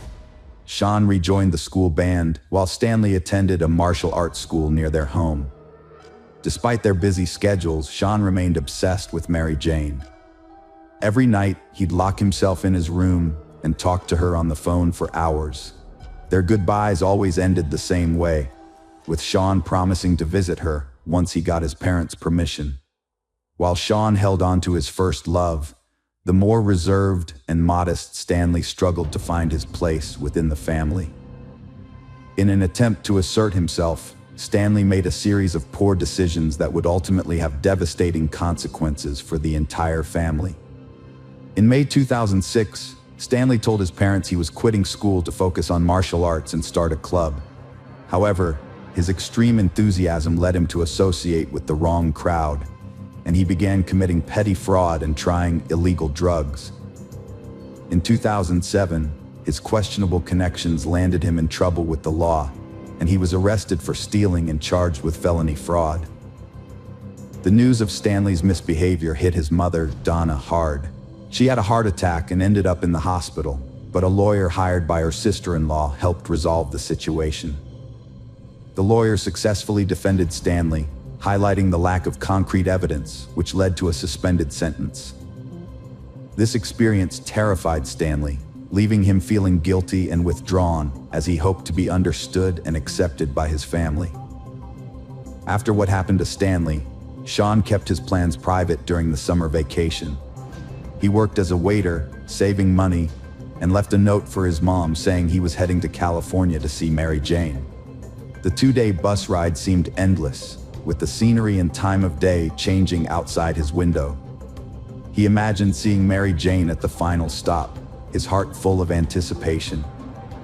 The bus pulled up to the final stop, and Sean couldn't wait to see Mary.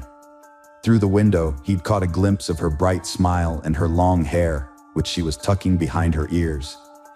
They shared a special connection, having spent some of the happiest days of their lives together, often reminiscing about their carefree high school days. It was during one of their strolls that Sean first confessed his love to Mary, and to his delight, she felt the same way. As they sat on a bench, Sean suddenly felt dizzy. His vision turned dark, and he lost consciousness. Sean was rushed to the hospital, where his condition rapidly deteriorated. Mary Jane quickly contacted Sean's sister, Jennifer, who flew from Florida to California to be by his side. The doctors diagnosed Sean with a tick-borne illness that can cause severe complications, including brain inflammation, in a matter of days. A long and arduous battle for Sean's life and health ensued. After over a month in a coma and 6 months of rehabilitation, the doctors finally managed to revive Sean. The road to recovery was tough, and the tick bite he'd suffered during their summer walk had turned out to be a serious injury. Jennifer took Sean back to Florida, where he began a long and difficult therapy. Mary Jane was left to wait anxiously, with phone calls being their only means of communication. The Eckhart family came together in the face of a series of troubles and unexpected illnesses. Donna went to great lengths to help her son Sean recover from a serious illness, carefully monitoring his diet and exercise to ensure he made a full recovery. Meanwhile, Stanley harbored feelings of resentment and jealousy towards his brother, which only grew as time passed. After his recovery, Sean regained his strength and resumed his studies in music. In 2009, he completed his studies and began making plans to return to Mary Jane, the girl he loved, and introduce her to his parents. However, his plans were not meant to be. Stanley introduced Sean to his dream girl, Samantha, a native of Florida, who quickly clicked with the two brothers. Samantha was charmed by Sean's cheerful and sociable nature, but Stanley was smitten with her and actively courted her. They went on several romantic dates, culminating in a passionate kiss. Stanley was over the moon, but Samantha had still been thinking about Sean. She sent him a message confessing her feelings and inviting him on a city walk. Sean agreed, and they spent the evening strolling along the waterfront, talking about Stanley and Mary Jane.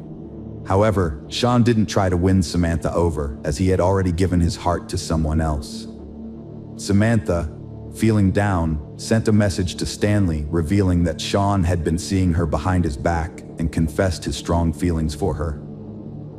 That same evening, Stanley was enraged. He stormed into his brother's room and they had a heated conversation. Initially, they spoke in hushed tones, but their words soon turned into loud shouts, followed by an eerie silence. Although their parents were home, they were accustomed to the brothers' loud arguments, so they didn't think much of it. It was Mom who first realized Sean was missing. He hadn't returned her calls. Recalling the argument from the previous evening, she got Stanley's explanation that Sean had left home after their fight. 2 days into the search, the police received a chilling call. The caller was Sean's sister, Jennifer. The dispatcher who took the call only heard a woman's scream and a loud, piercing male moan in the background. After repeated requests to calm down, the dispatcher finally managed to record Jennifer's desperate plea for help.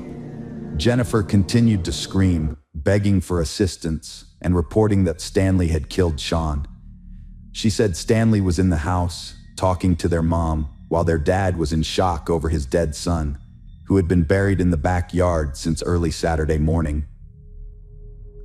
The police officers arriving at the scene of the tragedy were met with a horrifying sight in the backyard of the house. Samuel was on his knees, his hands covered in dirt, as he frantically pulled his son's body out of the ground, screaming and desperately trying to clean the dirt off Sean's body. In an instant, a quiet neighborhood with well-manicured lawns, where the two young brothers would often wave to their neighbors, was transformed into a scene of violent tragedy. The once happy family, who had raised 2 sons, was now left with the traumatic memory of digging in the ground only to find one son's lifeless body and watching the other son being handcuffed and taken away. Stanley Eckerd was arrested on suspicion of premeditated murder. During his initial interrogation, he claimed that he had not intended to kill his brother. According to Stanley, he struck Sean on the head in a fit of anger, causing the fatal injury. After realizing Sean was dead, Stanley tied up the body and secretly buried it in the backyard to avoid disturbing his mother. Stanley's statement at the inquest seemed callous and calculating, contrary to his claim of being a loving brother. He said, "I buried him after all, that's what you do with dead people." In his defense, Stanley maintained that he covered up the incident to spare his mother the shock of learning about her son's death. He planned to rebury the body once his parents were no longer around.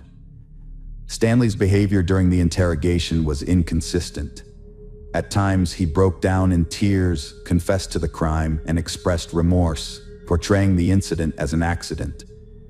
However, he also displayed hatred towards Sean, speaking harshly and bitterly about his brother, whom he blamed for his troubles and for winning their mother's and Samantha's affections. On the same day, Stanley was arrested and charged with second-degree murder, with no chance of bail. 2 days later, Dr. Barbara Wolfe performed an autopsy on Sean's body and presented her findings to the court.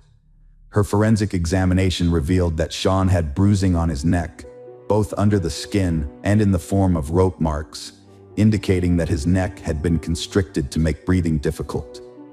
The autopsy concluded that Sean's death was caused by a head injury and asphyxiation. Assistant State Attorney Pete Magot carefully reviewed the case. The first hearing took place on February 25, 2011, presided over by District Judge Stephen Rushing. Stanley's parents, Donna and Samuel Eckerd, sat in the second row, weeping as they watched their oldest son being led into the courtroom in handcuffs. On April 9, 2013, the trial of Stanley Eckerd began in Hernando Court, presided over by District Judge Anthony Taddy. The defense team, led by attorney Alan Hunter, faced prosecutor Pete in the prosecution. The prosecution's main objective was to convince the jury that Stanley had carefully planned the crime, whereas the defense argued that the tragedy resulted from a spontaneous fight. In his closing statement, Alan Hunter appealed to the jury to consider Stanley's attempt to cover up the crime, allegedly driven by good intentions. Stanley Eckerd was charged with first-degree premeditated murder, which carried a mandatory life sentence if convicted. The verdict would determine his fate, with sentencing scheduled for May 13th. Alternatively, if convicted of second-degree murder, Stanley faced up to life in prison. Throughout the trial, Stanley maintained that he never intended to kill his brother 3 years prior, before burying him in the front yard of their house. Prior to the trial, Eckhart had rejected a plea deal from prosecutors, which offered to limit his prison sentence to 20 years in exchange for pleading guilty to second-degree murder. As the clerk read the verdict, Stanley remained stone-faced, his fate now in the hands of District Judge Anthony Taddy, who had presided over the 5-day trial. Samuel and Donna, the parents of the accused, wept quietly as the jury left the courtroom. Samuel's sobs soon turned to screams as numerous relatives gathered around him and his wife, Donna. The jury had found Eckhart guilty of second-degree murder, but didn't completely absolve him of guilt, as they believed that he didn't plan to kill 19-year-old Sean. The jury, consisting of 9 women and 3 men, reached this verdict after deliberating for approximately 2.5 hours. The Eckhart family maintained that they believed Stanley's account of the events that unfolded in the early morning hours of June 19, 2010. They also criticized the state attorney's office for filing charges against Eckhart. Later that day, Samuel Eckhart praised Chief Assistant Public Defender Alan Lanter for doing an excellent job. The family, however, questioned the appropriateness of the sentence and subsequently filed an appeal to overturn the verdict, which was denied. Samuel Eckhart expressed his surprise at the jury's verdict, stating that he couldn't understand how the jury reached a verdict of second-degree murder in about 2 hours. He added that despite that, their faith was not shaken. One undisputed fact that emerged during the trial was that after his brother's death, Stanley pulled his body out of Sean's bedroom window and buried it in a shallow grave in the backyard of the family's Spring Hill home. It was Samuel Eckhart who discovered Sean's body 2 days later.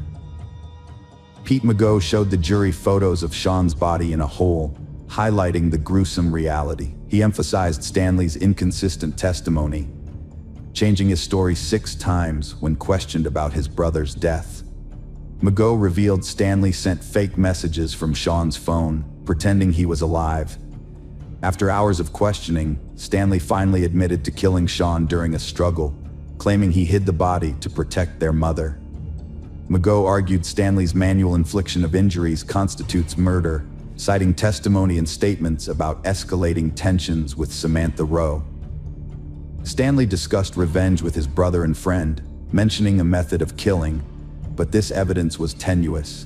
Alan Lanter argued a crime requires intent, denied killing his brother, and cited the pathologist's testimony that Sean's death was likely caused by a combination of factors, including a head injury possibly sustained from a fall.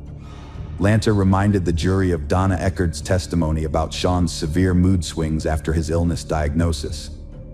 She also said his death was an accident. Lanter urged jurors to focus on the circumstances leading to Sean's death, not the disturbing photos or Stanley's decision to bury him. Stanley Eckhart is not a murderer, Lanter said. The Eero parents were devastated, having lost 2 sons in one day. The brutal murder of an innocent brother is beyond comprehension. Hello friends, welcome to our channel. Today we're going to take a look at another horrible case with you.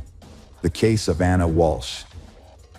Anna Luic, later known as Anna O'Neill, was born on April 18, 1983 in Belgrade, Serbia. She grew up in a cultured family with her younger sister. At the 5th Belgrade Gymnasium, Anna excelled as a standout student. She then attended Belgrade Research University, the most historic and expansive university in Serbia.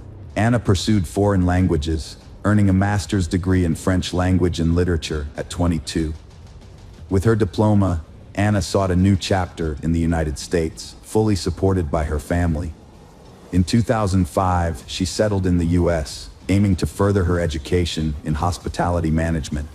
She took administrative roles at prestigious hotels, including the Inn at Little Washington in Virginia. Anna's warm approach, sense of duty, and conflict resolution skills quickly earned her respect from peers and supervisors. Multilingual and charming, she formed connections easily.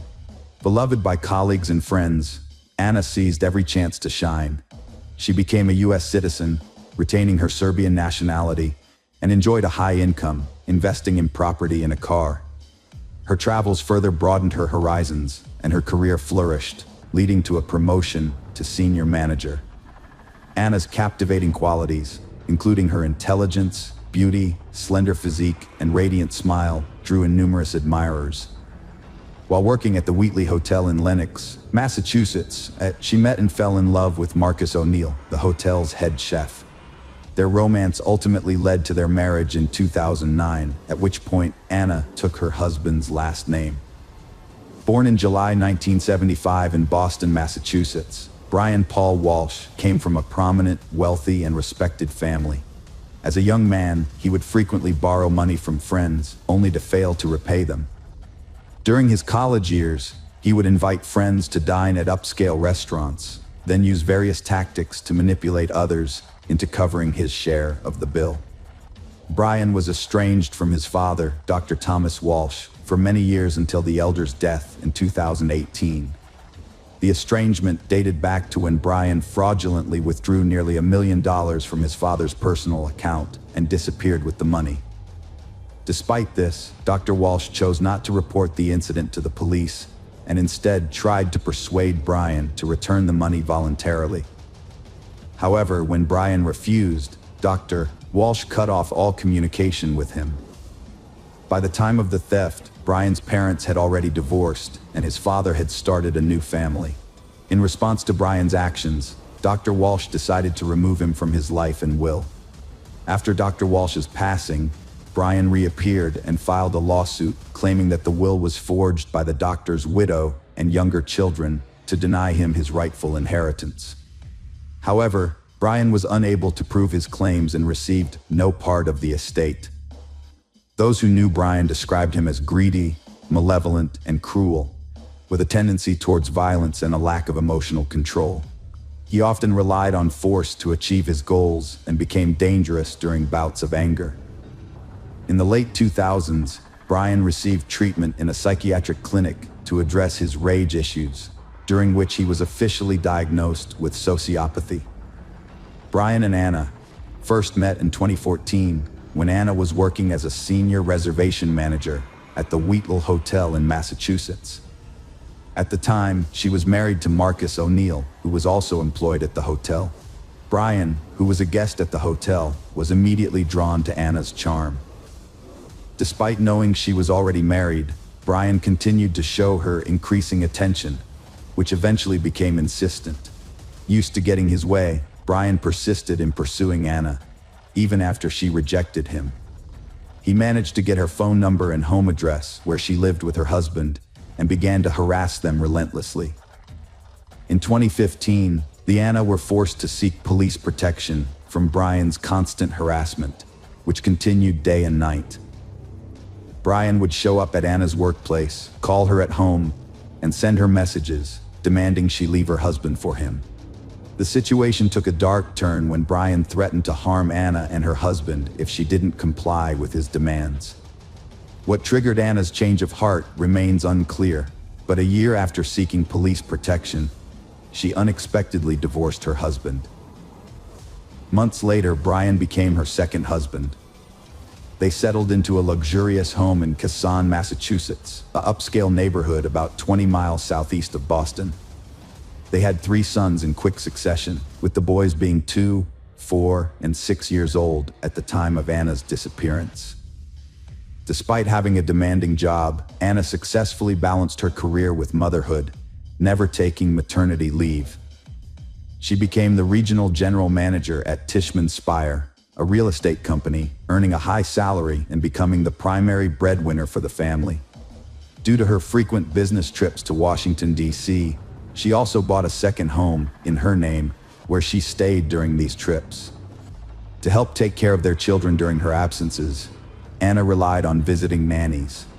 Meanwhile, Brian was unemployed while his wife was building their family and advancing her career. He had spent most of the $1 million he had taken from his father, and all of Anna's acquisitions were registered in her name. As a result, Brian was actively searching for ways to generate effortless income. Before marrying Anna, Brian had formed a connection with a wealthy individual in South Korea, whose family possessed an impressive art collection. After returning to the US, Brian maintained this connection and was unexpectedly asked by his friend to assist in selling several Andy Warhol paintings. Instead of just earning a commission, Brian decided to profit from the transaction. He gained access to a series of abstract Warhol paintings titled Shadow and appraised each one, obtaining authenticity certificates. Then, he created copies of both the paintings and documents. Brian found artists who could create precise replicas, convincing them he needed backups, since each original was worth around $250,000. For several years, he successfully sold fake paintings as originals to collectors worldwide. However, one buyer, an expert in Andy Warhol's work, quickly identified a forgery and sued Brian. The FBI investigated, and in April 2021, Brian pleaded guilty to selling counterfeit art. He was placed under house arrest after his lawyer negotiated a deal, requiring him to return the proceeds to the buyers and avoid prison time. Brian was under house arrest, but he was allowed to leave his house twice a day for specific activities. He could drive his children to and from school, and had a 2.5-hour window in the morning to visit a limited list of approved places in his neighborhood, such as stores, pharmacies, and dry cleaners, to buy essential items. On December 31st, 2022, Mrs. Anna Walsh mysteriously disappeared. The Walsh family had planned to celebrate New Year's Eve together at home, just the five of them, Anna, Brian, and their three young sons. After the boys went to bed early, Anna and Brian stayed at the dinner table. That evening, Anna posted a message on social media, wishing everyone a happy new year, and hinting that the past year had been tough, but she and Brian were still together. Anna was scheduled to fly to Washington, D.C. for work on January 3rd, but when she failed to show up, her employer Tishman Speyer reported her missing to the police on January 4th. Brian also reported her missing, worried that he hadn't been able to contact her for days. According to Brian, he last saw Anna on January 1st when she woke him up early in the morning, claiming she had to go to work due to some issues and her boss had asked her to come in earlier than planned. He believed she then headed to the airport with only a few belongings. However, several inconsistencies in the case soon arose. For instance, Anna had not bought, changed, or reserved a flight ticket for January 1st, and she had not canceled her scheduled flight for January 3rd. Additionally, she was not seen at the airport on either January 1st or 3rd.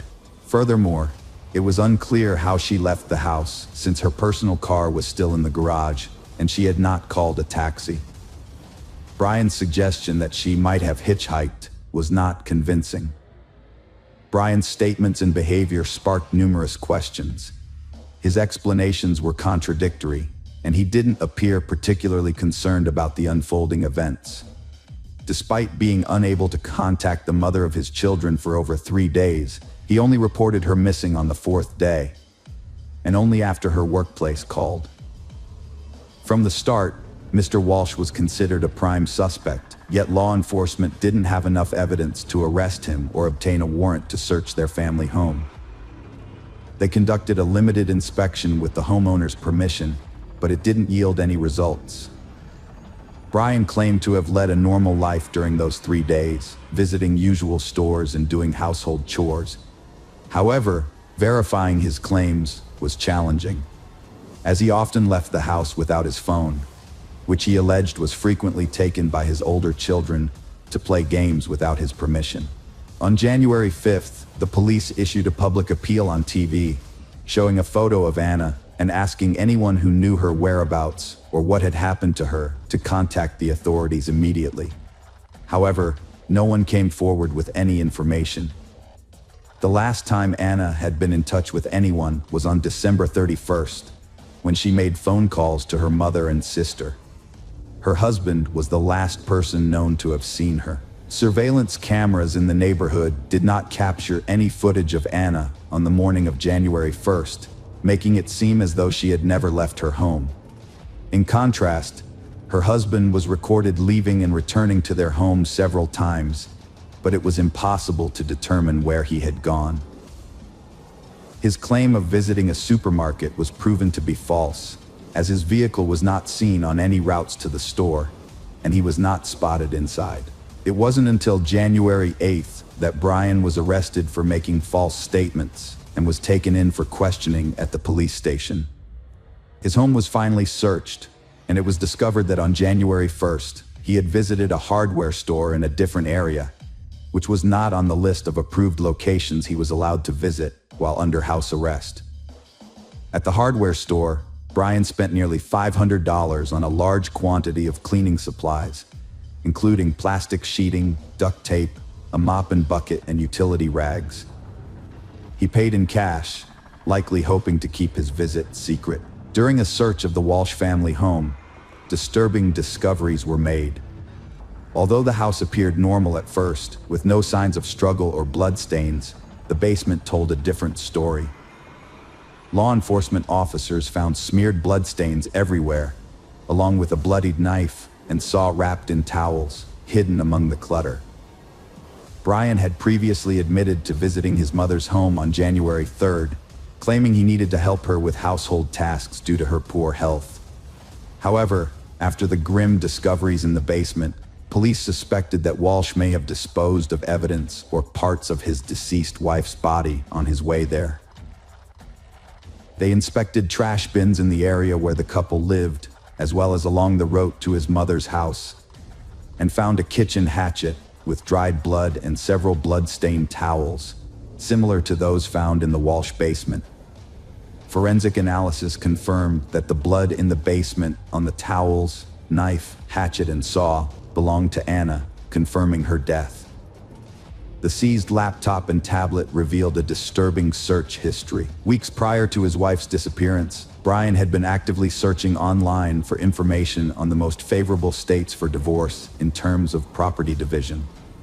He also looked into whether he could claim the second home in Washington, D.C., which was owned by Anna and registered solely in her name, suggesting a possible motive for the crime. One of the earliest searches, made around 4 a.m. on January 1st, was about how long it takes for a body to decompose. This was followed by nearly 24 searches on how to dispose of a body, including how to clean up blood traces, how to dismember a body, and whether a body could be identified if the teeth were removed. He also searched for information on how long DNA traces last and whether a person could be charged with a crime if the body was never found. All of these searches were conducted on his young child's tablet.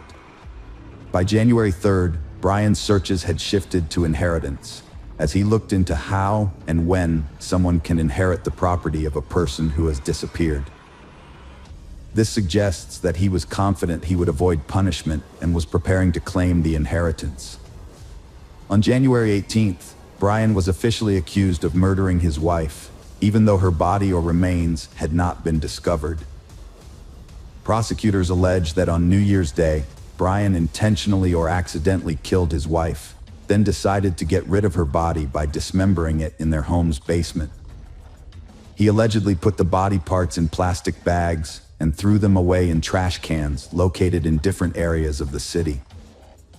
The area surrounding the Walsh home, as well as nearby empty lands, wooded areas, and bodies of water, were extensively searched for evidence, but nothing was found. The defendant, Brian Walsh, has pleaded not guilty and is refusing to reveal what happened to Anna's body. Recently, Anna had been unhappy and was considering divorcing her husband, which she mentioned several times during phone calls with her mother and sister the day before she vanished. However, her mother did not take Anna's threats seriously and decided to put off her visit. The trial is ongoing, and Brian is being held at the Norfolk Correctional Facility as he awaits his next court date. Anna's mother is following the investigation from her home in Serbia and has not traveled to the United States. The Serbian Ministry of Foreign Affairs has contacted the New York consulate, which is in touch with the Norfolk District Attorney's Office, to ensure Anna's mother is kept informed about the investigation and hearings. Brian and Anna's 3 sons are now in state custody because none of Brian's family members are willing to care for them. They cite Anna's mother's age and poor health, and her sister, who lives in Canada, has also declined to take in her nephews. The only person willing to take the boys in is Pamela Bond, a close friend of Anna's, who prefers this to them being separated and placed in different foster homes. Hello friends, welcome to our channel. Today we're going to take a look at another horrible case with you. The case of Sydney Loof. Sydney Irene Loof was born on August 21, 1993 in Broken Bow, Nebraska, to George and Cecil Loof. She spent her childhood in Arcadia with her parents until 2000, when the family moved to Ney, where her mother worked as a special education teacher and her father was the school principal. Growing up, Sydney was an energetic and outdoor-oriented girl who loved nature. Her father, George, often took her fishing during her school years. She was also involved in sports, playing basketball and golf, where she showed promise. However, she developed scoliosis, which forced her to give up many of her favorite activities and ended her sports career. After graduating from high school in 2011, Sydney found employment at a local Menards store that specialized in home improvement products. Despite moving from Norfolk to Lincoln for work, Sydney remained close to her family, who made an effort to stay in touch almost daily and regularly met for dinner. Although she lived independently, Sydney frequently returned to her parents' house. Sydney had been battling depression, feeling that the medications she was on were actually making her condition worse. Her mom, Susie, was deeply concerned and urged her to see a new doctor, who prescribed different medications. During phone calls with her mom, Sydney's voice sounded increasingly optimistic as she reported that her mental state was improving. She was attempting to make positive changes in her life, including searching for a new job, as working in a store didn't fulfill her ambitions. However, she was still uncertain about her career goals, which contributed to her feelings of depression. By November 2017, Sydney's mental health had taken a turn for the worse, leading her to take antidepressants and occasionally smoke marijuana. Despite her family and friends offering support, she yearned for romance and love. As a young modern woman with an interest in the same gender, Sydney sometimes turned to social media to find potential dates. To expand her social circle and find a friend, she used Tinder, a popular dating app. In November 2017, Sydney met a man named Aubrey online, and they started exchanging messages. They quickly discovered they had a lot in common, including a love for gambling, hiking, and good food. After just 100 messages, they decided to meet in person on November 14th. Sydney visited Aubrey at his home in Wilbur, and their first meeting went really well. They hit it off and agreed to meet again the following day at Aubrey's house. Before their second meeting, Sydney worked her shift at the store, went home, and got ready. She even took a photo of herself and posted it on Tinder with the caption, "Ready for my date." When Aubrey arrived, they drove off together. The next day, however, Sydney failed to show up for work, which was unusual for the normally reliable Sydney. Despite her high spirits in the days leading up to her disappearance, her family was worried when her coworkers informed them that she hadn't shown up. Sydney's mother, Susie, revealed that her daughter had been struggling with anxiety and depression in the days leading up to her disappearance. Sydney had discussed her deteriorating mental health with her family, who advised her to see a doctor again to take antidepressants. That was the last time Sydney's family saw her. When Sydney's parents went to her apartment, they were extremely surprised to find that she had left her favorite cat, Mimsy, without food or water. This was extremely unlike the caring pet owner they knew Sydney to be. Concerned, they reported Sydney missing to the police. During a welfare check of Sydney's home, the police found the apartment locked and saw nothing out of the ordinary. However, the family remained adamant that something was wrong, and the police took their concerns seriously. On November 16, 2017, Sydney Loof was reported missing after failing to arrive at her workplace, the Menards store showroom on 27th Street in Cornhusker Highway.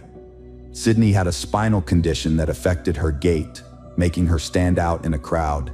At the time of her disappearance, she was wearing a white Columbia brand jacket and a cream-colored shirt. According to her parents, Sydney told her friend on Snapchat on Wednesday morning that she had gone on a date with a man she met online the previous night and planned to meet up with her again that evening.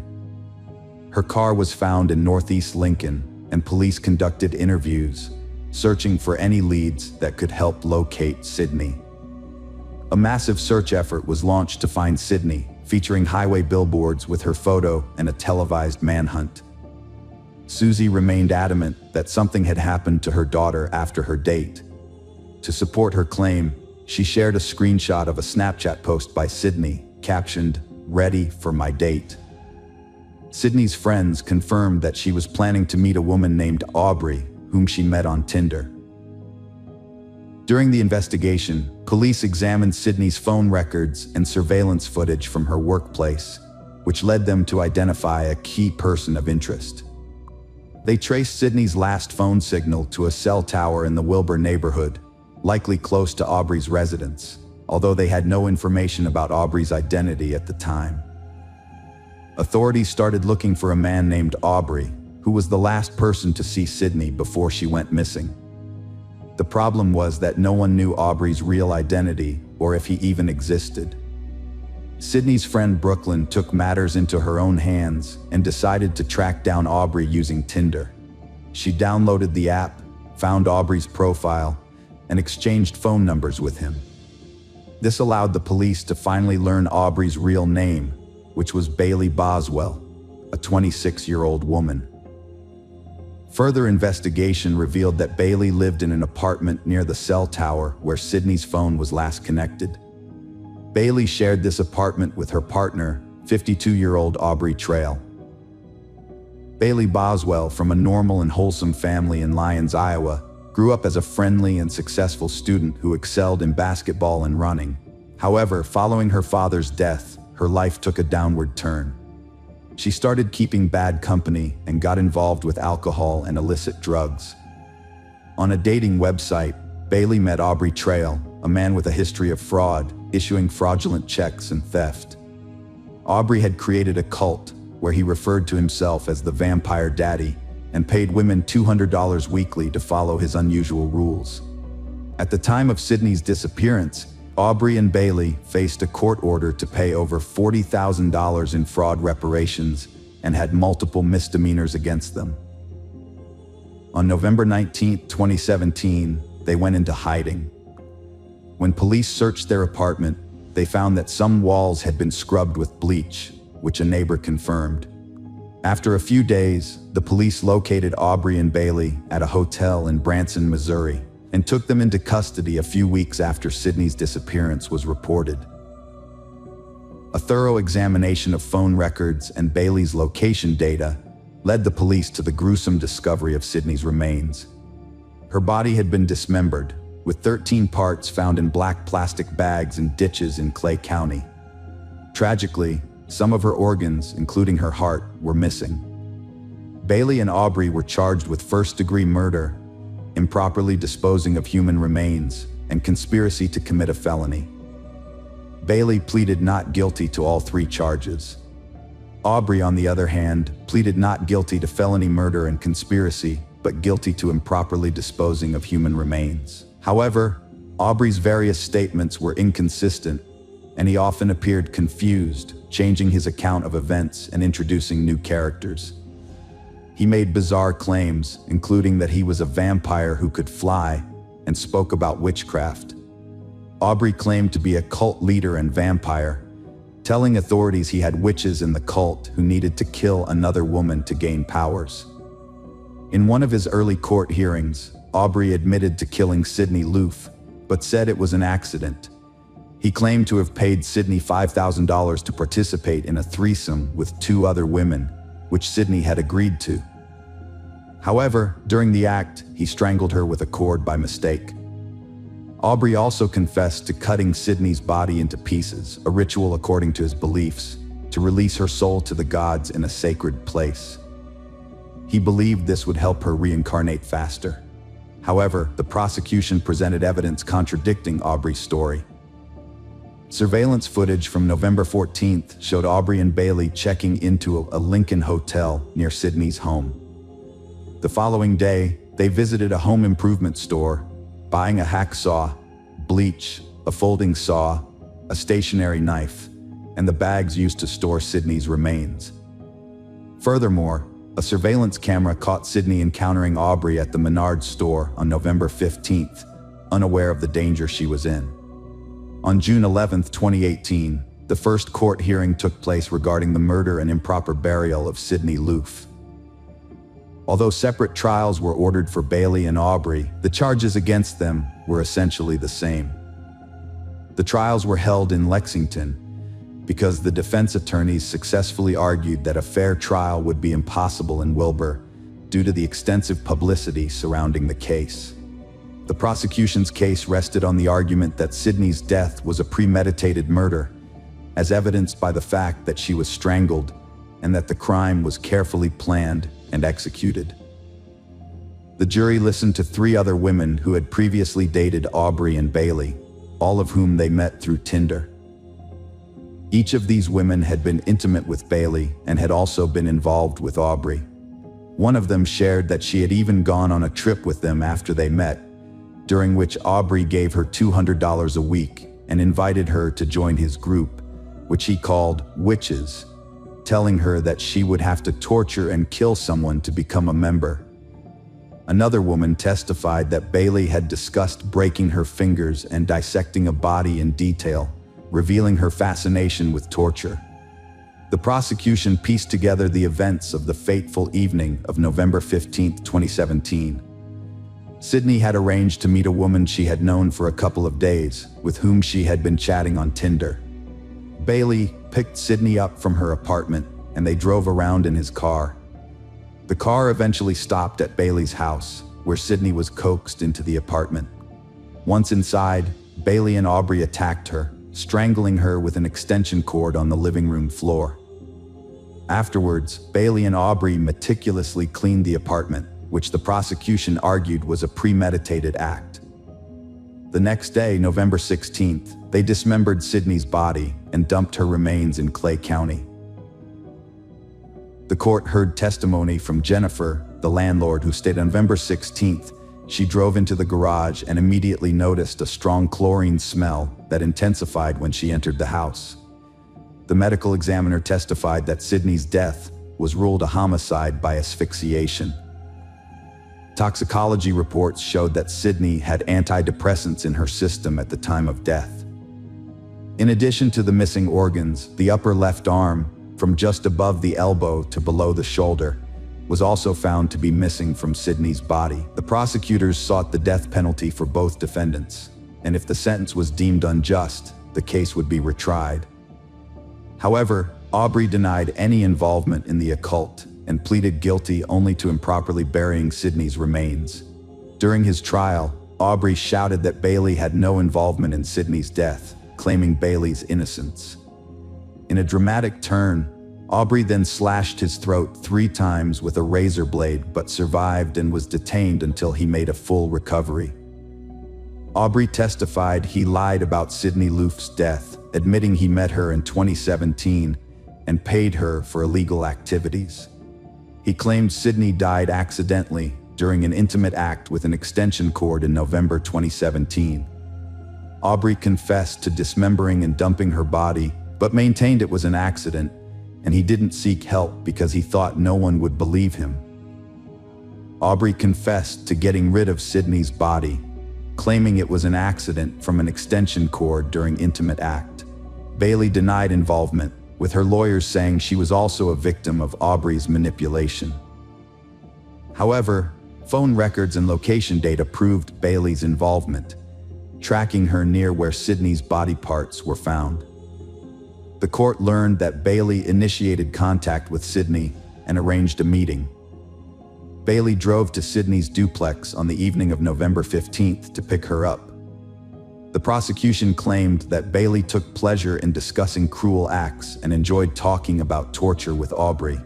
Evidence presented in court revealed a planned crime on the day Sydney was killed. Bailey and Aubrey went to Home Depot around noon that day, where they bought tools, including a hacksaw, scissors, and a box cutter, as part of their plan. Bailey sent Sydney a text message inquiring about her day, and phone records and surveillance footage show that she sent the message from the Menards parking lot, where Aubrey was also present. Sydney, who worked at Menards, seemed unaware of Bailey's presence.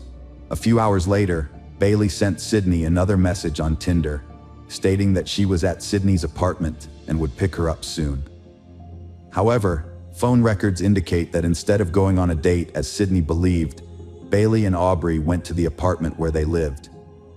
Bailey's attorney, Todd Lancaster, argued that the evidence only showed that Bailey was guilty of aiding and abetting the improper disposal of Sydney's body by buying bleach in garbage bags. On November 8, 2021, Bailey Boswell received a life sentence. The Loof family had waited 3 long years, grieving and yearning for their Sydney, anticipating a verdict that would bring them solace. Prior to this, on July 11, 2019, a jury took less than 3 hours to convict Aubrey Trail of premeditated conspiracy to commit first-degree murder and improper burial of human remains. A 3-judge panel described his crime as cold and calculated. In the trial's second phase, determining whether he should face execution, county prosecutors secured the death penalty for Aubrey Trail, fulfilling their promise. Consequently, on June 9, 2021, Aubrey Trail was put to death by lethal injection. Aubrey Trail, the con artist accused of brutally murdering Nebraska woman Sydney Loof, allegedly deceived his cult followers by claiming to be a flying mind-reading vampire with a coven of 12 witches. He claimed these witches gained their powers by killing people. Fortunately, in this real-life story, justice prevailed, and through the trial, the monster faced the end of his trail. Hello friends, welcome to our channel. Today we're going to take a look at another horrible case with you. The case of Valeria Vivano. Valeria Fernandez Vivano was born on May 29, 1996 in Laguna, a small commune near Santiago, Chile's capital city. She was the youngest of 3 children born to Miguel and Jacqueline Vivano. Valeria grew up with her older biological siblings, Michelangelo and Daniela. Her father worked for a transportation company, while her mother was a dedicated homemaker who focused on raising their children and creating a warm home environment.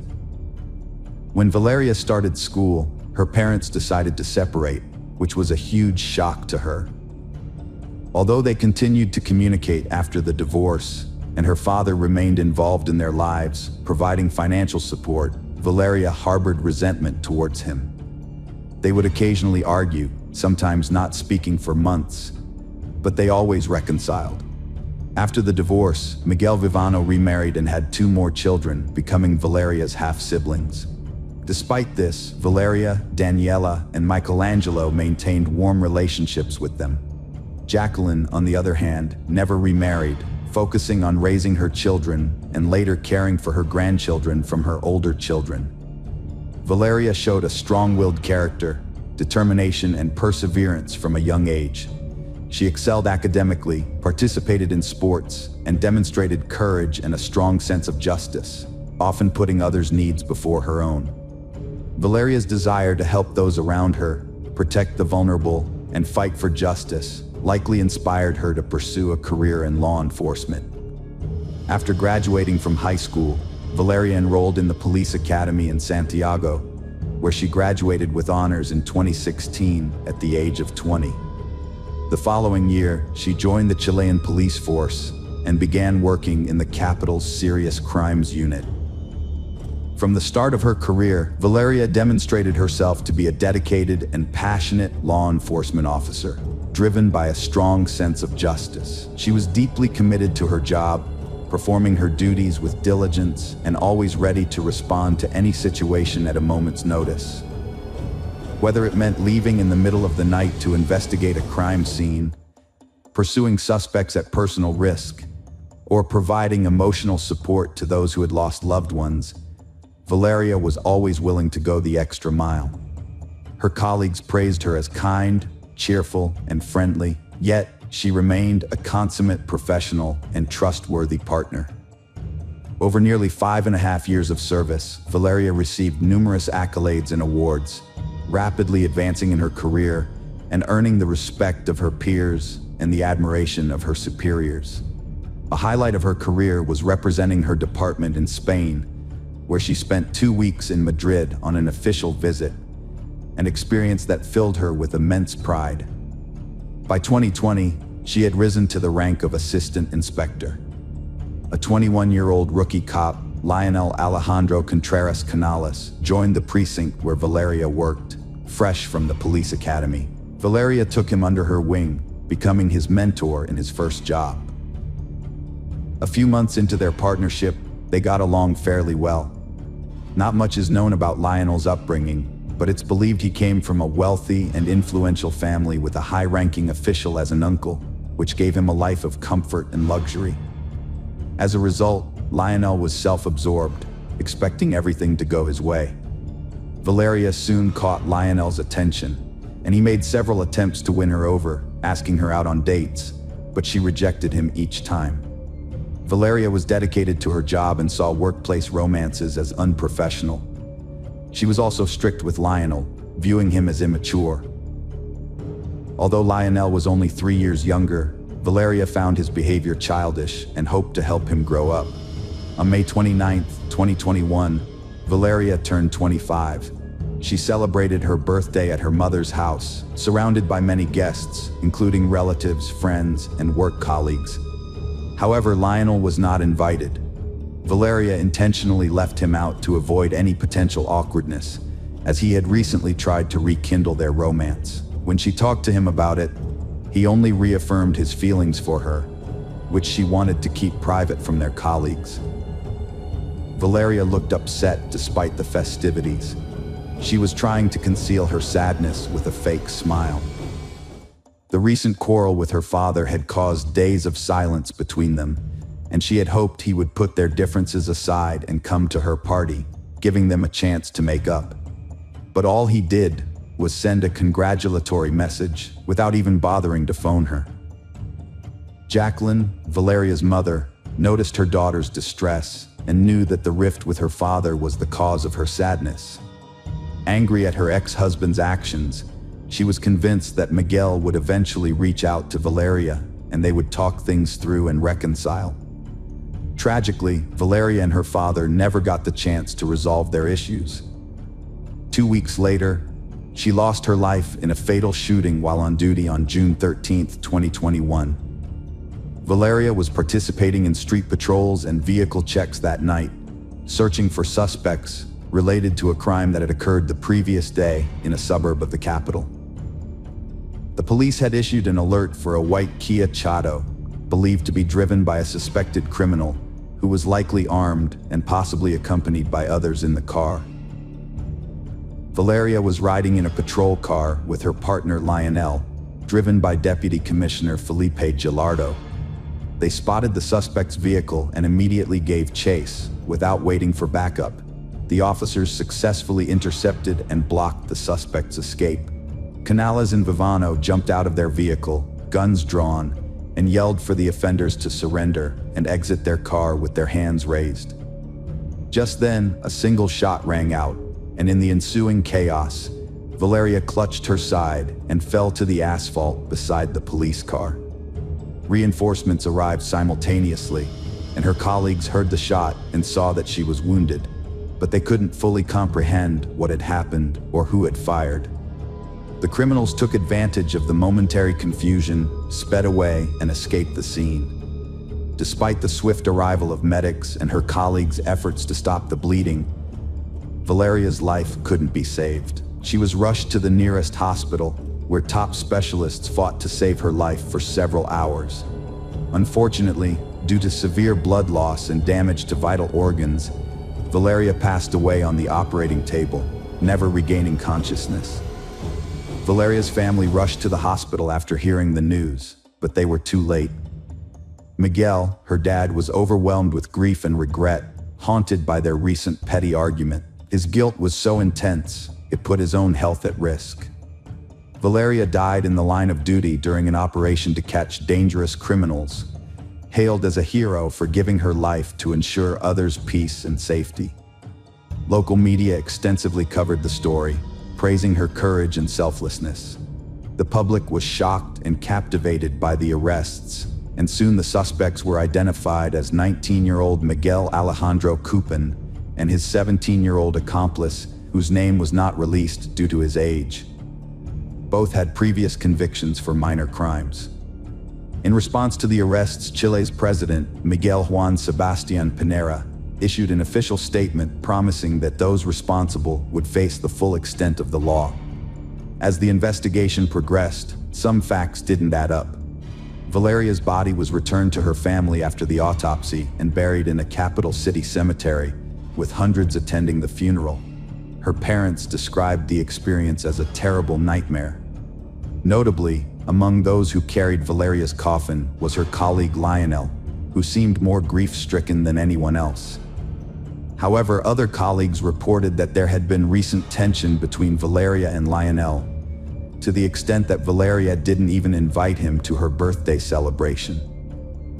Legal proceedings started right after the funeral against those arrested the next day. Initially, everyone thought the guilty ones were caught and proving it would be easy. But it soon became clear the investigation was flawed, with key details missed and evidence ignored. A month and a half after the officer's death, 2 employees were suspended for their alleged role in the incident. Valeria's parents were called to the prosecutor's office, expecting new evidence. Instead, they were devastated to learn from prosecutor Juan Carlos Carrasco that their daughter died from a bullet fired by her colleague. Subsequent investigations showed that the fatal shot was fired from a service weapon held by one of Valeria's co-workers. A same-day ballistics test confirmed this, but the results were tampered with, and the bullet's characteristics, shape, caliber, and weight were incorrectly recorded in the evidence locker. Furthermore, the bullet had passed through Valeria's body, but it wasn't extracted. Instead, it was reported to have been extracted, and the entry and exit wounds in the forensic reports were switched. The shot was fired into her back, not her abdomen. Furthermore, the detainees who were on trial, claiming to have confessed to their involvement and were on the verge of imprisonment, began filing complaints. They alleged that their confessions were obtained through torture and threats, and the pistol they had with them that evening was not even loaded. Moreover, their involvement in the prior crime that prompted the interception plan that fateful night remained unconfirmed. A surprising twist emerged in the public's perception of Vivano, transforming her from a tragic hero who died in the line of duty to an innocent victim betrayed by her own colleagues. As a result, the main suspect shifted to Felipe Gilardo Ara, who was driving the police car, and Lionel Alejandro Contas Canales, Vivano's partner, who was seated in the back. Both were immediately suspended from duty. On August 5th, it was discovered that the fatal bullet came from a police-issued weapon. A document surfaced showing examination results that implicated Lionel as the prime suspect, as he was the only one with gunshot residue on his hands, a crucial finding that had been mysteriously left out of previous reports. Additionally, several other vital documents, including ballistics examination reports and the pathologist's conclusions, were improperly stored in an archive box that had not been thoroughly reviewed. It remains unclear whether this was an accident, an oversight, or a deliberate attempt to conceal crucial evidence. The police officers involved in the operation to catch the criminals surprisingly became suspects in the murder of their fellow officer. Along with the suspects already arrested, they participated in a reenactment of the events of that night to clarify what had happened. In the reenactment, Philippe, who was driving, explained that he could only see Valeria, who was sitting next to him in the front passenger seat, when she got out of the car. Lionel, who was sitting behind them, also exited the vehicle, but Philippe couldn't see what he was doing. According to Philippe, Valeria took just a few steps before a shot was fired, causing her to fall to the ground. At that point, Lionel rushed to help the injured woman and provide first aid to try to save her life. Lionel gave a different account of what happened, saying that he and his partner Valeria got out of the patrol car at almost the same time, but she rushed forward immediately after the shot was fired. He denied shooting his colleague, Valeria, and claimed that Philippe, the driver, should have seen him trying to help Valeria and confirmed this. According to Lionel, he was the first to assist Valeria and tried to stop her bleeding to prevent her from dying. The investigation managed to reconstruct the events, despite inconsistencies in the witnesses' statements. They found that Canales was behind his partner when the shot was fired, which corresponded with the bullet's trajectory. Furthermore, he was the only one with traces of gunshot residue on his hands. Lionel was arrested as prime suspect after secret reports and test results were released, while other detainees were freed on condition they stay local, lacking evidence to implicate them. But the officers' motives remained unclear. The prevailing theory is that a tragic accident occurred when an inexperienced young officer unintentionally fired his weapon while standing behind his partner. In a state of panic, he attempted to assist her. Later, when submitting his service weapon, he falsely claimed not to have fired it. However, the truth eventually came to light, exposing that influential relatives of the young officer exploited their power, wealth, and connections to conceal the incident, leading to fabricated reports, missing documents, contradictory evidence, and coerced testimony from detained individuals. Despite Canales' arrest, suspicions about Philippe's involvement persisted. Philippe was also armed with the same service weapons, was present at the scene, and could have accidentally fired the fatal shot. Additionally, Philippe had a history of using his weapon unjustifiably during an arrest, although no one was harmed on that occasion. The defense team, hired by Lionel's relatives, presented a theory that Philippe might have accidentally shot his colleague due to the identical service weapons, which could have been mixed up or intentionally swapped. Philippe's own testimony was inconsistent, and he claimed he couldn't accurately describe the events that took place. Despite this, the lack of gunpowder residue on the driver's hands suggested his innocence. Philippe's explanation that the residue came from when he was compressing the victim's wound was not believable, given that Valeria's blood stains remained on his hands. The investigation was widely criticized, and the victim's parents were left feeling desperate, leading to public outrage and a loss of trust in law enforcement. Following further investigation, Lionel remained the sole suspect. Lionel was ultimately found guilty of manslaughter and sentenced to 12 years in prison. However, in a surprise move, the Supreme Court later overturned the sentence, reducing his imprisonment to just 540 days. Valeria's family is now planning to sue the Chilean state, accusing the judges of corruption. Hello friends, welcome to our channel. Today we're going to take a look at another horrible case with you. The case of Michael Van Eck. Michael Van Eck was born on August 14, 1987, in a city that was once a hub for gold miners. He was the only son among four sisters, Natasha, Michelle, Bianca, and Friana, and grew up in a close-knit family. His parents were caring and provided a comfortable life for their children. Michael's father worked hard to establish his own business, while his mother created a nurturing environment at home that encouraged the growth and development of her children. Michael was a sociable and kind person who excelled in school and sports, earning a black belt in karate that gave him confidence. After completing his education, Michael trained as an electrician, a highly sought-after profession that offered good earnings and job prospects. He worked at the Beatrix mine in the small town of Unison, where he was employed at mine number 4. Not content to rest on his laurels, Michael continued his education to become an engineer. In 2011, Michael, then 23 years old, joined a dating site to cope with a recent breakup and expand his social circle. It seemed like a stroke of luck when he came across the profile of a sweet and smiling young woman that caught his eye. During the ongoing conversation, the man discovered that they shared common interests. Similar to him, she disliked loud parties and excessive drinking, and sought a genuine, meaningful relationship and a strong family foundation. Michael was pleasantly surprised to find a compatible match online. Living with his parents at the time, he shared his excitement and concerns with his mother.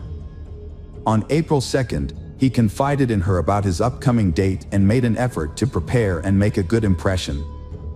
He withdrew his first paycheck of 1,000 rand from his account. The only thing that gave him pause was the unusual location his online friend had chosen for their first meeting, the city cemetery. To avoid worrying his parents, he kept this detail to himself. Around 9 p.m. that evening, Michael bid farewell to his family and left the house. He drove to the designated location in his silver Pajero 2007, a gift from his parents for his 18th birthday. As expected, she was running a bit late, but her appearance was striking.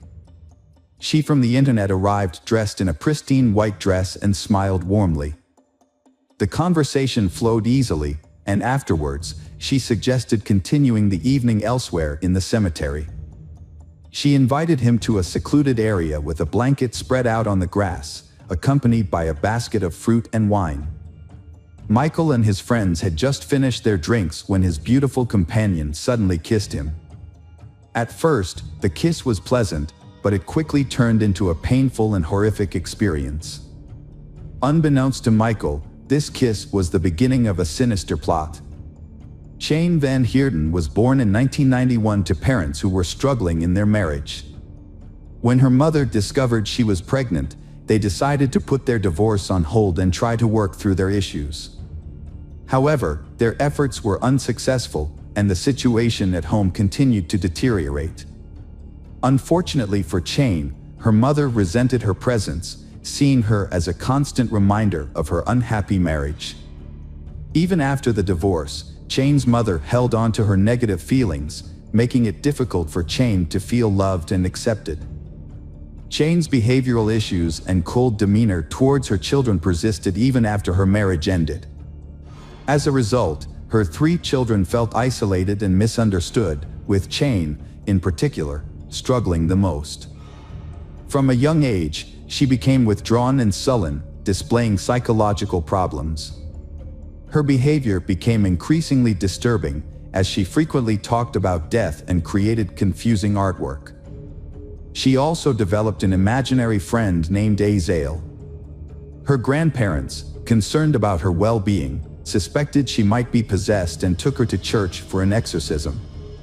During the ritual, Jane's body convulsed, which was likely due to her fear of crowds and the intense anxiety she felt during the ordeal, possibly triggering an epileptic seizure. The traumatic experience had a lasting impact on her memory, causing her to develop a deep-seated fear of the dark. This phobia was further exacerbated by her mother's frightening statement that toys come to life at night, leading Jane to take drastic measures to protect herself, such as taping her doll's eyes shut and restraining them with shoelaces. Jane's mental condition took a turn for the worse as she entered preteen years. At 10 years old, she had a disturbing episode where she threatened a family guest with a knife while visiting her father. This incident prompted her family to seek professional help, and she was evaluated by a specialist who prescribed sedatives. The medication had a positive impact on her mood and overall well-being for a time. During a period of calm, Jane's father made a conscious effort to spend more time with her, often picking her up from school and taking her on hunting trips. He hoped that by sharing his hobby, he could provide her with the attention and connection she craved. Jane found enjoyment in her father's activities, particularly in tasks like butchering and skinning animals. However, this fascination led her to begin collecting and bringing home the carcasses of small animals, starting with rats and birds, and escalating to cats and dogs. She also took to cutting flesh and occasionally self-inflicted injuries. As it turned out, around age 12, Jane had befriended a man who introduced her to substance use and took advantage of her vulnerability. Fortunately, she ended the toxic relationship on her own, although her sisters had initially kept the situation hidden from their parents. Jane's emotional state was negatively affected by her chaotic childhood. At the age of 15, her mother left for New Zealand, where she started a new relationship and never returned to care for her children. Jane and her siblings were left in the care of their father and stepmother, who did their best to provide for them, but struggled to understand the depth of Jane's emotional issues. Her family initially attributed her behavior to typical teenage struggles. However, her situation took a turn for the worse when she became involved with a 22-year-old man who was interested in Satanism, occultism, and voodoo cults. He had a profound influence on Jane, but his cruel nature often left her feeling belittled and suppressed. Fortunately, Jane's life began to turn around with the support of her family and therapy.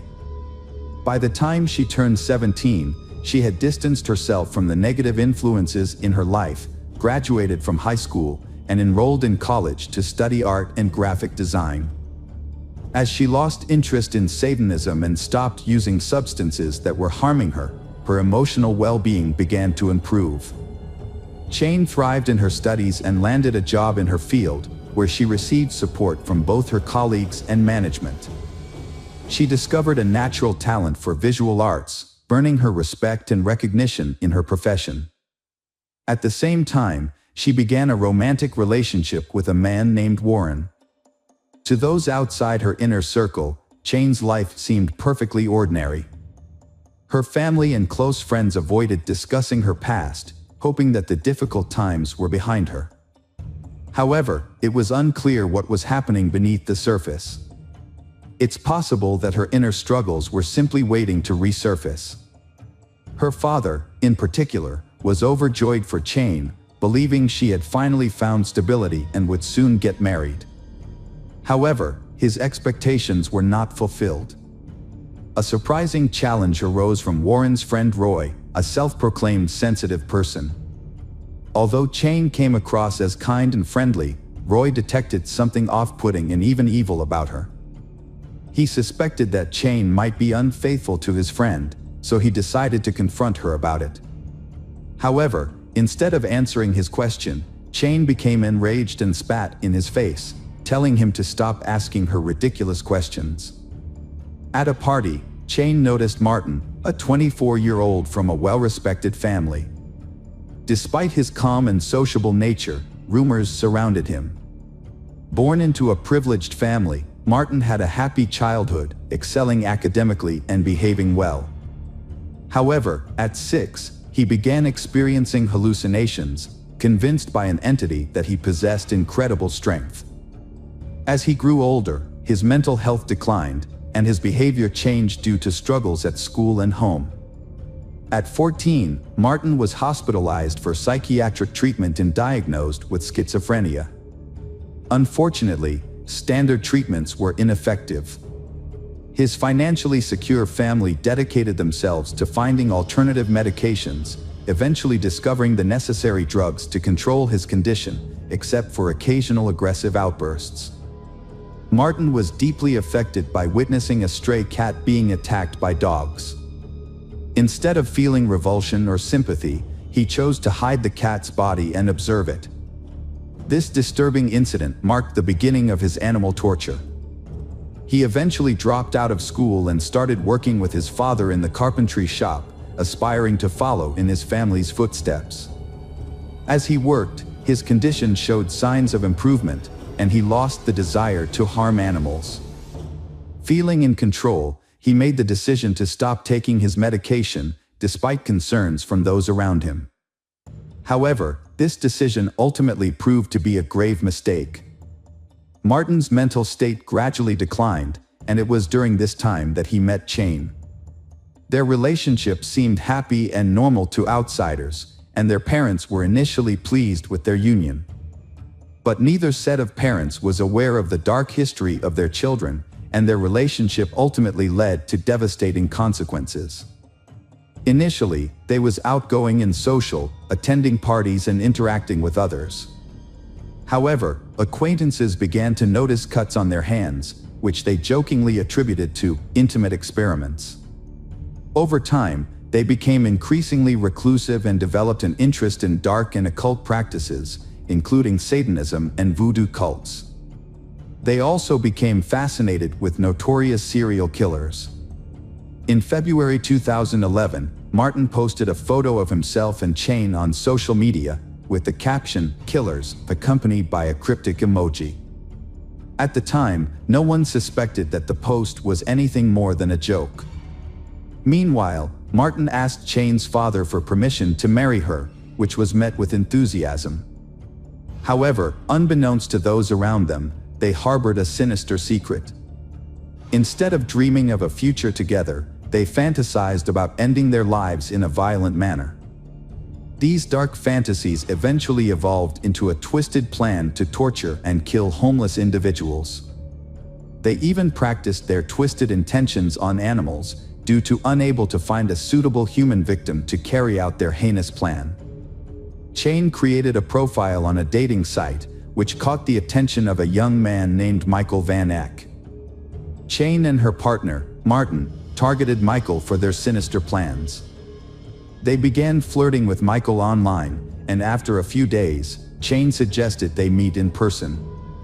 Despite the unusual location, Michael agreed to the meeting. Chane and Martin carefully planned the encounter, considering every detail, including their attire and the means to commit a crime.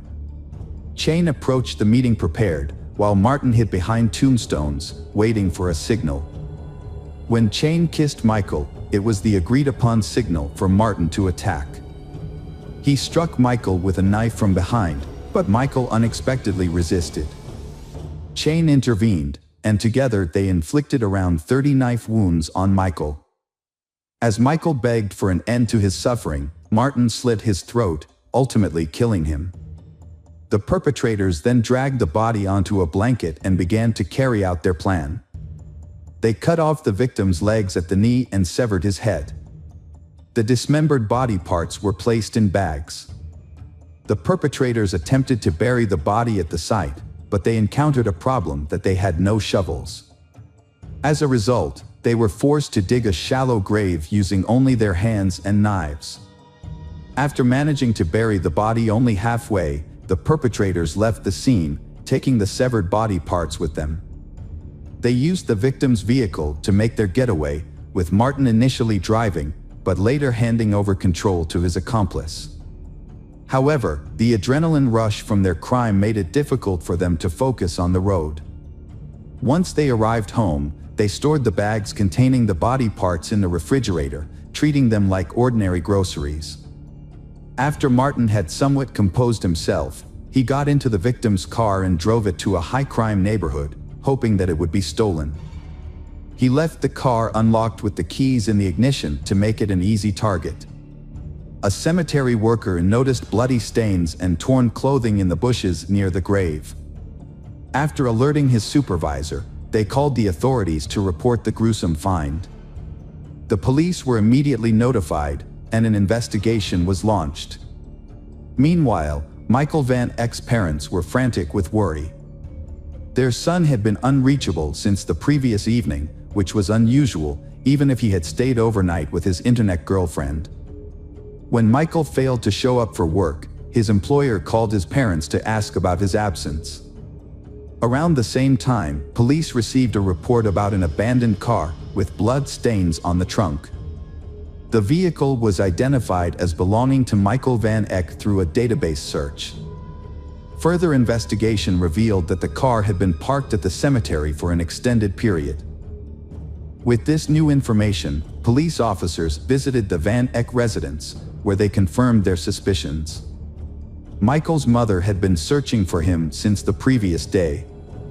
The officers then asked her to come to the cemetery, where forensic experts and search dogs were working to locate missing body parts. The investigation revealed that the victim's mother identified her son's body through distinctive burn marks he had sustained in childhood. The autopsy confirmed that the victim had suffered multiple knife wounds and showed signs of a struggle. The body had been dismembered after death, which suggested that the perpetrators had some level of expertise in this area. The number and nature of the wounds, as well as the strength required to subdue the victim, indicated that multiple attackers were involved. DNA testing later confirmed the identity of the victim as 23-year-old Michael Van Eck. During the investigation, police seized the victim's cell phone and computer, which revealed that the last person he had communicated with was Chane Van Heerden. According to their messages, she had invited him to meet at the cemetery on the night of his death. Detectives brought Chane in for questioning, and she arrived with her boyfriend, Martin. Both were interviewed separately and eventually confessed to being involved in the victim's murder. Upon learning of the incident, Chane's father rushed to the station, where he was shocked to hear the accusations against his daughter.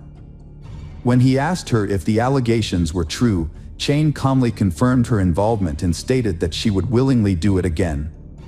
She claimed that she had fantasized about committing such a crime ever since she started hunting with her father. This cruel confession shocked not only her father but also everyone present. As the case gained public attention, Chane's boyfriend, Martin, also showed no remorse. Instead, he seemed to enjoy the public scrutiny and posed for cameras. It became clear that neither Chane nor Martin felt any regret for their actions. Investigations revealed that they had planned to take their own lives if caught, but Martin's changed his mind, and Chane followed suit. They wanted to live a life of notoriety, embracing their dark impulses. A search of their apartment revealed a disturbing environment. The walls were adorned with distorted portraits of Chane, depicting her without eyes, mouth, or ears. The rooms also contained ritual items, animal scalps, knives, and other objects of unclear purpose. Police found the deceased young man's belongings, including his glasses and wallet, which Martins later confessed they had taken to prepare their next crime. The most disturbing discovery was made in the refrigerator, where police found Michael's severed head with his mouth sewn shut. It is believed that the perpetrators intended to use his head as a ritualistic bowl. The victim's eyes and ears were found in separate containers. Additionally, the victim's hand and leg were discovered buried near the murderer's home, alongside the remains of various animals. The perpetrator's diary revealed horrific thoughts and plans for future crimes. The evidence collected during the investigation made it clear that the perpetrators had planned to commit multiple crimes, and that the process of taking lives and mutilating bodies brought them immense pleasure. Martin and Chane underwent multiple evaluations to assess their mental competence. The commission confirmed that they were aware of their actions and understood the consequences. In November 2011, Chane's trial took place. Despite this being her first offense, she was treated as a serial offender. She openly expressed her desire to repeat her actions and told the court that she understood she should feel shame or remorse, but couldn't. She could only comprehend the severity of her actions through societal standards and the reactions of others. Psychiatrists diagnosed Chane with psychopathic and antisocial disorders, which made her more dangerous than her boyfriend. However, she was skilled at hiding her true nature. Throughout the sentencing, Chane remained impassive. She was found guilty and sentenced to 35 years in prison without the possibility of parole, 20 years for taking a life and an additional 15 years for robbery and dismemberment. Martin defended himself in court, claiming he didn't remember the events until he was in jail. He admitted to studying Satanism and occultism, and said his relationship with Chane led them to commit the crime. He apologized to the victim's parents, but his words seemed insincere.